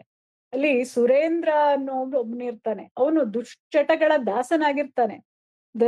ಅವನಿಗೆ ಹೇಳ್ಬೇಕು, ಧರ್ಮ ಬುದ್ಧಿಯನ್ನ ಹೇಳ್ಬೇಕು, ಧರ್ಮವನ್ನ ಹೇಳ್ಬೇಕು. ಅವನಿಗೆ ಆ ದುಶ್ಚಟಗಳನ್ನ ಬಿಡಿಸ್ಬೇಕು ಅಂದ್ರೆ ನೇರವಾಗಿ ಹೇಳಿದ್ರೆ ಕೇಳದೆ ಇರ್ಬಹುದು ಅಂತ ಅವ್ರು ಹೇಳ್ತಾರೆ. ಒಂದು ಉದಾಹರಣೆ ಮೂಲಕ ಹೇಳ್ತಾರೆ ಅವರು. ನೀವು ಅಶ್ಲೀಲ ಸ್ಥಾನಗಳಿಗೆ ಹೋಗ್ತೀರಾ ಅಂತ ಆದ್ರೆ ಅಲ್ಲಿಯೂ ಸಹ ನೀವು ಜಗನ್ಮಾತೆಯನ್ನೇಕೆ ಕೊಂಡೊಯ್ಯಬಾರದು ಅಂತ ಹೇಳ್ತಾರೆ. ಮಾತೆಯನ್ನು ನೀವು ಅಲ್ಲಿ ಕರ್ಕೊಂಡು ಹೋಗ್ಬೇಕು, ಒಡಗೂಡಿ ಹೋಗ್ಬೇಕು. ಅಂದ್ರೆ ಆ ಸ್ಮರಣೆ ನಿಮ್ಮಲ್ಲಿ ಇರ್ಬೇಕು, ಭಗವತಿಯ ಸ್ಮರಣೆ, ದೇವರ ಸ್ಮರಣೆ ನೀವು ಕೆಟ್ಟ ಸ್ಥಾನದಲ್ಲಿ ಹೋಗುವಾಗಲೂ ಇರ್ಬೇಕು ಅಂತ ಹೇಳ್ತಾರೆ. ಆಗ ಅವನಿಗೆ ಖುಷಿಯಾಗ್ಬಿಡತ್ತೆ ಸುರೇಂದ್ರನಿಗೆ. ನಾನು ಹೋಗ್ಬಹುದಲ್ವಾ, ಹಾಗಾದ್ರೆ ದುಶ್ಚಟಗಳನ್ನ ನಾನು ಮಾಡ್ಬಹುದಲ್ವಾ ಅಂತ ಖುಷಿ ಆಗತ್ತೆ. ಆದ್ರೆ ಹಾಗೆ ಅವನು ಆ ಸ್ಮರಣೆಯನ್ನು ಮಾಡ್ತಾ ಅಲ್ಲಿ ಕೆಟ್ಟ ಜಾಗಕ್ಕೆ ಹೋದಾಗ ಏನಾಗತ್ತೆ, ಅವನ ಬುದ್ಧಿ ಅಲ್ಲಿ ಬೇಜಾರಾಗತ್ತೆ. ಅಯ್ಯೋ ಅಂತ ಆ ತಾಯಿ ಅಲ್ಲಿ ಕೂತು ಅವನ ಬುದ್ಧಿಯನ್ನ ತಿರುಗಿಸ್ತಾಳೆ ಅಲ್ಲಿ. ಹಾಗಾಗಿ ಆ ಒಂದು ಕೆಟ್ಟ ಕೆಲಸ ಮಾಡುವ ಬುದ್ಧಿ ಅವನಿಗೆ ಕಡಿಮೆ ಆಗ್ತಾ ಬರುತ್ತೆ. ಆಮೇಲೆ ಒಳ್ಳೆಯವನಾಗ್ತಾನೆ ಅವನು, ಭಗವಂತನ ಭಕ್ತನಾಗ್ತಾನೆ ಅವನು. ಹಾಗಾಗಿ ನಮ್ಮ ಒಂದು ಎಲ್ಲ ಕೆಲಸವೂ ಸಹ ಆ ಪರಮಾತ್ಮನಿಗೆ ಅರ್ಪಣೆ ಆದಾಗ ಆ ಜ್ಞಾನ ನಮಗಾಗತ್ತೆ, ಮತ್ತೆ ಧರ್ಮ ರಕ್ಷಣೆಯೂ ಆಗತ್ತೆ ಅಲ್ಲಿ ಅಂತ. ಹಾಗಾಗಿ 10ನೇ ಅಧ್ಯಾಯದಲ್ಲಿ ವಿಸ್ತಾರವಾದ ಜ್ಞಾನವನ್ನ ಹೇಳಿದ್ದಾನೆ. 11ನೇ ಅಧ್ಯಾಯದಲ್ಲಿ ವಿಶ್ವರೂಪ ದರ್ಶನವನ್ನೇ ತೋರಿಸಿಕೊಟ್ಟಿದ್ದಾನೆ. ಅದನ್ನ ನೀವು ಭಕ್ತಿಯಿಂದ ಓದಿದ್ರೆ ನಿಮ್ಮ ಕಣ್ಣಲ್ಲಿ ನೀರ್ ಬರ್ಬೇಕು, ಅಷ್ಟು ಪ್ರೀತಿಯಿಂದ ಓದ್ಬೇಕು ನೀವು ಅದನ್ನ. ಹಾಗೆ ಭಕ್ತಿ ಯೋಗದಲ್ಲಿ ಭಕ್ತಿಯನ್ನ ಹೇಗೆ ಮಾಡ್ಬೇಕು, ಇಲ್ಲಿ ಒಂದು ಉದಾಹರಣೆ ಏನು ಅಂದ್ರೆ ಶ್ರೀ ರಾಮಕೃಷ್ಣ ಪರಮಹಂಸರು ಹೇಳ್ತಾರೆ, ನಿಮ್ ಮಂಗದ ಉದಾಹರಣೆ ಕೊಡ್ತಾರೆ ಅವರು. ಈಗ ಒಬ್ನು ಭಕ್ತಿ ಮಾಡ್ಬೇಕು ಅಂದ್ರೆ ನಾವೆಲ್ಲ ಅನ್ಕೊಳ್ತೀವಿ ಮಂಗನ ಹಾಗೆ ಅಂದ್ರೆ ಚಿಕ್ಕ ಮಂಗ ಹೇಗೆ ತನ್ನ ಮರಿ ಅಮ್ಮನನ್ನ, ಆ ಮಂಗನ ಮರಿನೇ ಅಮ್ಮನನ್ನ ಹಿಡ್ಕೊಂಡಿರುತ್ತೆ, ಆಗ ಅದು ಮರದಿಂದ ಮರಕ್ಕೆ ಹಾರತ್ತೆ, ಆದ್ರೂ ಏನೂ ಆಗೋದಿಲ್ಲ ಅಂತ ನಾವು ಅನ್ಕೊಂಡಿದೀವಿ. ಹಾಗೆ ನಾವು ಭಗವಂತನನ್ನ ಹಿಡ್ಕೊಂಡಿರ್ಬೇಕು, ಅಷ್ಟು ಭಕ್ತಿಯನ್ನು ಮಾಡ್ಬೇಕು ನಾವು ಅಂತ ನಾವು ಅನ್ಕೊಂಡ್ರೆ ಅದು ತಪ್ಪು ಅಂತ ಹೇಳ್ತಾರೆ. ಶ್ರೀರಾಮಕೃಷ್ಣ ಪರಮಹಂಸರು ಹೇಳ್ತಾರೆ, ನಾವು ಬೆಕ್ಕಿನ ಮರಿ ಅಂತ ಇರ್ಬೇಕಂತೆ, ಅಲ್ಲಿ ಮಂಗನ ಮರಿ ಅಂತಲ್ಲ. ಯಾಕೆ ಬೆಕ್ಕಿನ ಮರಿ ಅಂದ್ರೆ, ಬೆಕ್ಕಿನ ಮರಿ ಅದಕ್ಕೆಲ್ಲೋ ಹೋಗ್ಬೇಕು ಅಂತಾದ್ರೆ ಅಮ್ಮ ಮೇವ್ ಮೇವ್ ಅಂತ ಅನ್ನತ್ತೆ, ಅವಾಗ ಅಮ್ಮನೇ ಬಂದು ಅದನ್ನ ಅಲ್ಲಿಂದ ಆ ಕಡೆ ಎತ್ಕೊಂಡು ಹೋಗುತ್ತೆ, ಎತ್ಕೊಂಡು ಆ ಕಡೆ ಬಿಡುತ್ತೆ ಅದನ್ನ. ಆಗ ಅದಕ್ಕೆ ಏನು ಅಲ್ಲಿ ಅಪಾಯನೇ ಇಲ್ಲ. ಮಂಗನ ಮರಿ ಆದ್ರೆ ಏನೋ ಒಂದು ಆ ಕಡೆ ಈ ಕಡೆ ನೋಡಿದ್ರೆ ಕೈ ಬಿಟ್ಟ ಕೆಳಗ್ ಬಿದ್ದು ಗಾಯನೇ, ಪೆಟ್ಟಾಗೋದು ಅಥವಾ ಸಾವೇ. ಆದ್ರೆ ಈ ಬೆಕ್ಕಿನ ಮರಿಗೆ ಒಂದುಂಡು ಅಪಾಯನೇ ಇಲ್ಲ. ಅಂದ್ರೆ ಸ್ವಸಾಮರ್ಥ್ಯಕ್ಕೆ ಮತ್ತೆ ಈಶ್ವರ ನಿರ್ಭರತೆಗೂ ಇರುವ ವ್ಯತ್ಯಾಸ ಇದು ಅಂತ. ಸ್ವಸಾಮರ್ಥ್ಯ ಅಂದ್ರೆ ಮಂಗನ ಮರಿ ಹಾಗೆ ನಾವೇ ಹಿಡ್ಕೊಂಡಿದ್ದು, ಇಲ್ಲಿ ಈಶ್ವರ ನಿರ್ಭರತೆ ಅಂದ್ರೆ ಆ ಬೆಕ್ಕಿನ ಅಮ್ಮನೇ ಬಂದ ಅವನಿಗೆ. ಹಾಗೆ ನಾವು ಪ್ರಾರ್ಥನೆಯನ್ನು ಮಾಡ್ಬೇಕು, ಅಮ್ಮ ನೀನೇ ಬೇಕು ಅಥವಾ ತಂದೆ ಕೃಷ್ಣ ನೀನೇ ಬೇಕು ಅಂತ ಪ್ರಾರ್ಥನೆ ಮಾಡಿದಾಗ ಪರಮಾತ್ಮ ನಮಗೆ ಒದಗಿ ಬರ್ತಾನೆ ಅಂತ. ಹಾಗೆ ಒದಗಿದಾಗ ನಾವು ಅವನನ್ನ ಹೊಂದಬಹುದು, ಅದೇ ಧರ್ಮ ಅಂತ. ಆಗ ನಮಗೆ ಒಳ್ಳೆ ವಿಚಾರಗಳನ್ನು ಅವನು ಕೊಡ್ತಾ ಹೋಗ್ತಾನೆ. ಆಗ ನಾವು ಧರ್ಮ ರಕ್ಷಣೆಯನ್ನು ಮಾಡಬಹುದು. ಆ ಭಕ್ತಿಯಲ್ಲಿಯೂ ಸಹ ಧರ್ಮ ಇದೆ. ಹಾಗೆ ಕ್ಷೇತ್ರಜ್ಞ ಯೋಗದಲ್ಲಿಯೂ ಸಹ ಅವನು ಎಲ್ಲಿದ್ದಾನೆ, ನಮ್ಮಲ್ಲಿಯೇ ಇದ್ದಾನೆ ಅನ್ನುವ ಅರಿವು ಜ್ಞಾನವನ್ನ ಕೊಡ್ತಾ ಹೋಗ್ತಾನೆ. ಗುಣತ್ರಯ ವಿಭಾಗದಲ್ಲಿಯೂ ಸಹ ಸತ್ವಗುಣ, ರಜೋಗುಣ, ತಮೋಗುಣಗಳು ಅಂದ್ರೆ ಏನು, ಅದನ್ನ ನಮ್ಮ ಶ್ರೇಯಸ್ಸಿಗೋಸ್ಕರ ನಾವು ಯಾವ ಗುಣವನ್ನ ಹೊಂದಬೇಕು, ಆತ್ಮೋದ್ಧಾರ, ಧರ್ಮ ರಕ್ಷಣೆ ಹೇಗ್ ಮಾಡಬೇಕು, ನಾವು ಎಲ್ಲ ಕೆಲಸದಲ್ಲಿಯೂ ಉದಾಸೀನರಾಗಿರ್ಬೇಕು ಅಂತ ಹೇಳ್ತಾನೆ. ಪುರುಷೋತ್ತಮ ಯೋಗನು ಅದರಲ್ಲೂ ಧರ್ಮ ರಕ್ಷಣೆ ಹೇಗ್ ಮಾಡ್ಬೇಕು ಅರಿವನ್ನ ನಮಗೆ ಕೊಡ್ತಾನೆ. ದೈವಾಸುರ ಸಂಪತ್ ವಿಭಾಗ ಯೋಗದಲ್ಲಂತೂ ದೈವಿ ಸಂಪತ್ತು ಹೇಗಿರುತ್ತೆ, ಅಸುರಿ ಸಂಪತ್ತು ಇರುತ್ತೆ, ಯಾವುದು ಬಂಧಕ್ಕೆ ಕಾರಣ ಆಗುತ್ತೆ, ಯಾವುದು ಮೋಕ್ಷಕ್ಕೆ ಕಾರಣ ಆಗುತ್ತೆ ಅನ್ನೋದನ್ನ ವಿವರಿಸಿ ಹೇಳ್ತಾ ಹೋಗ್ತಾನೆ. ಹಾಗೆ 13ನೇ ಅಧ್ಯಾಯದಲ್ಲೂ ನಾವು ಇನ್ನು ತುಂಬಾ ವಿಚಾರ ಇದೆ. ಹಾಗೆ ಅಸುರಿ ಸಂಪತ್ತು ಮತ್ತು ದೈವಿ ಸಂಪತ್ತನ್ನ ನಾವು ಯಾವುದನ್ನ ಹೊಂದಿದ್ರೆ ಶ್ರೇಷ್ಠ ಅಂತಾನು ಹೇಳ್ತಾ ಹೋಗ್ತಾನೆ. ಹೀಗೆ 70ನೇ ಶ್ಲೋಕದಲ್ಲಿ ಅಧ್ಯೇಷ್ಯತೆ ಚ ಯ ಇಮಂ ಧರ್ಮ್ಯಂ ಸಂವಾದ ಅಧ್ಯೇಷ್ಯತೆ ಚ ಯ ಇಮಂ ಧರ್ಮ್ಯಂ ಸಂವಾದ ಮಾವಯೋಃ ಜ್ಞಾನಯಜ್ಞೇನ ತೇನಾಹಂ ಇಷ್ಟಃ ಸ್ಯಾಮಿತಿ ಮೇ ಮತಿಹಿ ಅಂತ ಹೇಳ್ತಾ ಹೋಗ್ತಾನೆ. ಧರ್ಮದಿಂದ ಕೂಡಿದ ಈ ನಮ್ಮ ಶ್ರೀಮದ್ ಭಗವದ್ಗೀತೆಯ ಸಂವಾದವನ್ನ ಯಾವನು ಅಧ್ಯಯನ ಮಾಡುವನೋ, ಧರ್ಮದಿಂದ ಕೂಡಿದ್ದು ಅಂತ ಹೇಳಿದ್ದಾನೆ, ಅವನಿಂದ ನಾನು ಜ್ಞಾನಯಜ್ಞದ ಮೂಲಕ ಇಷ್ಟನಾಗುವೆನು ಅಂತ. ಅವನಿಗೆ ಯಾರು ಅಧ್ಯಯನ ಮಾಡ್ತಾರ ಅವರಿಗೆ ನಾನು ಇಷ್ಟ ಆಗ್ತೇನೆ, ನಾನು ಅವರಿಗೆ ಇಷ್ಟ ಆಗ್ತೇನೆ. ಎಷ್ಟು ಖುಷಿ ಅಲ್ವಾ. ಅವನೇ ಇಷ್ಟ ಆದ್ಮೇಲೆ ಅವನನ್ನು ಹೊಂದುವುದರಲ್ಲಿ ಯಾವ ಸಂಶಯವೇ ಇಲ್ಲ. ಹಾಗಾಗಿ ಆ ಪರಮಾತ್ಮನನ್ನ ಹೊಂದಿದ ಮೇಲೆ ನಾವು ಧರ್ಮದ ಆಚರಣೆಯನ್ನು ಮಾಡ್ತಾ ಇದ್ದೀವಿ ಅನ್ನೋದು ನಮಗ್ ಗೊತ್ತಾಗುತ್ತೆ. ಹಾಗಾಗಿ ಆ ಪರಮಾತ್ಮನನ್ನ ನಾವು ಯಾರಿಗೆ ನನ್ನಲ್ಲಿ ಅವನು ಹೇಳ್ತಾನೆ ಅಸೂಯೆ ಇಲ್ವೋ ಅವನಿಗೆ ಮಾತ್ರ ಇದೆಲ್ಲ ಅರ್ಥ ಆಗತ್ತೆ. ಮತ್ತೆ ಇದು ರಹಸ್ಯ ಅಂತ ಹೇಳ್ತಾ ಹೋಗ್ತಾನೆ ಪ್ರತಿಯೊಂದು ಅಧ್ಯಾಯದಲ್ಲೂ. ಇದು ರಹಸ್ಯ ಹೇಗಾಗತ್ತೆ ಅಂದ್ರೆ, ಯಾರಿಗೆ ಇದರ ಪ್ರೀತಿ, ಭಕ್ತಿ, ಶ್ರದ್ಧೆ ನನ್ನ ಮೇಲೆ ಇಲ್ವೋ, ಯಾರಿಗೆ ಅಸೂಯೆ ಇದೆಯೋ ಅವರಿಗೆ ಇದು ಅರ್ಥನೇ ಆಗೋದಿಲ್ಲ ಅಂತ. ಅಷ್ಟು ಭಕ್ತಿ ಶ್ರದ್ಧೆ ಇದ್ರೆ ಮಾತ್ರ ಆ ಜ್ಞಾನವನ್ನ ನಾವು ಹೊಂದ್ಬಹುದು. ಆ ಪರಮಾತ್ಮನ ಜ್ಞಾನ ನಮ್ಮಲ್ಲಿ ಬಂದಾಗ ನಮಗೆ ಧರ್ಮ ರಕ್ಷಣೆ ಮಾಡೋದು ಸುಲಭ ಆಗತ್ತೆ. ಧರ್ಮ ನಮ್ಮಲ್ಲಿ ಇರುತ್ತೆ, ಆ ಧರ್ಮವನ್ನ ಪಾಲಿಸಬಹುದು. ಈ ಎಲ್ಲ ಧರ್ಮ ಲಕ್ಷಣಗಳನ್ನ ನಾವು ಅನುಸರಿಸಿದಾಗ ಧರ್ಮ ರಕ್ಷಣೆ ಮಾಡಿದ ಹಾಗೆ, ಧರ್ಮದ ಲಕ್ಷಣಗಳನ್ನ ನಾವು ಅನುಸರಿಸಿದಾಗ ಧರ್ಮ ರಕ್ಷಣೆಯಾದ ಹಾಗೆ ಅಂತ. ಹಾಗಾಗಿ ಆ ಧರ್ಮ ರಕ್ಷಣೆಗೋಸ್ಕರ ನಮ್ಮ ಮನಸ್ಸಲ್ಲಿ ಎಲ್ಲ ಆ ಪರಮಾತ್ಮನಲ್ಲಿ ಇರಲಿ. ಆ ಪರಮಾತ್ಮ ನಮಗೆ ಆ ಒಂದು ಸದ್ಬುದ್ಧಿಯನ್ನ ಕೊಡಲಿ ಅಂತ ಹೇಳಿ ನಾವೆಲ್ಲ ಪ್ರಾರ್ಥನೆಯನ್ನ ಭಗವಂತನಿಗೆ ಮಾಡೋಣ. ಈ ಅವಕಾಶವನ್ನು ಮಾಡಿಕೊಟ್ಟ ರಮಾನಂದ ಹೆಗಡೆಯವರಿಗೂ ಅವರ ಮನೆಯವರಿಗೂ ಎಲ್ಲ ಮಾತೆಯರಿಗೂ ಹಾಗೆ ಮಹನೀಯರಿಗೂ ಹೃತ್ಪೂರ್ವಕ ಧನ್ಯವಾದಗಳು. ಹಾಗೆ ಎಲ್ಲಾದ್ರೂ ತಪ್ಪಿದ್ರೆ ಕ್ಷಮಿಸಿ. ಶ್ರೀಕೃಷ್ಣಾರ್ಪಣಮಸ್ತು. ತುಂಬಾ ಧನ್ಯವಾದಗಳು. ಚೆನ್ನಾಗಿ ಹೇಳಿದ್ರಿ, ಖುಷಿ ಆಯ್ತು. ಹಲೋ, ಧನ್ಯವಾದಗಳು. ತುಂಬಾ ಚೆನ್ನಾಗಿ ಹೇಳಿದ್ರಿ.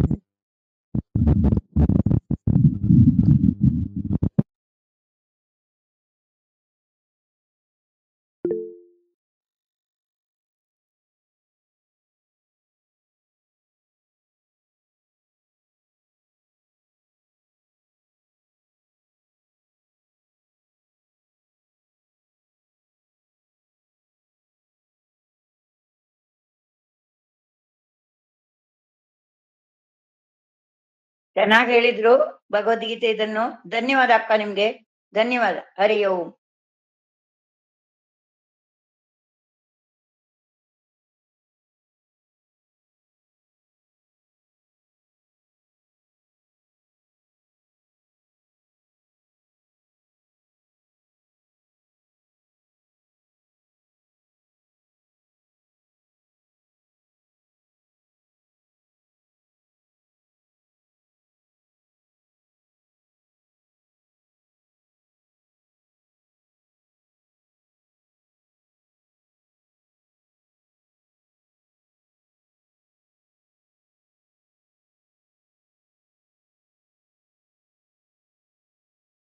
ಹಾ, ನನ್ನ ಒಂದು ಅನುಭವನೇ ಹೇಳ್ತೇನೆ ನಾನು.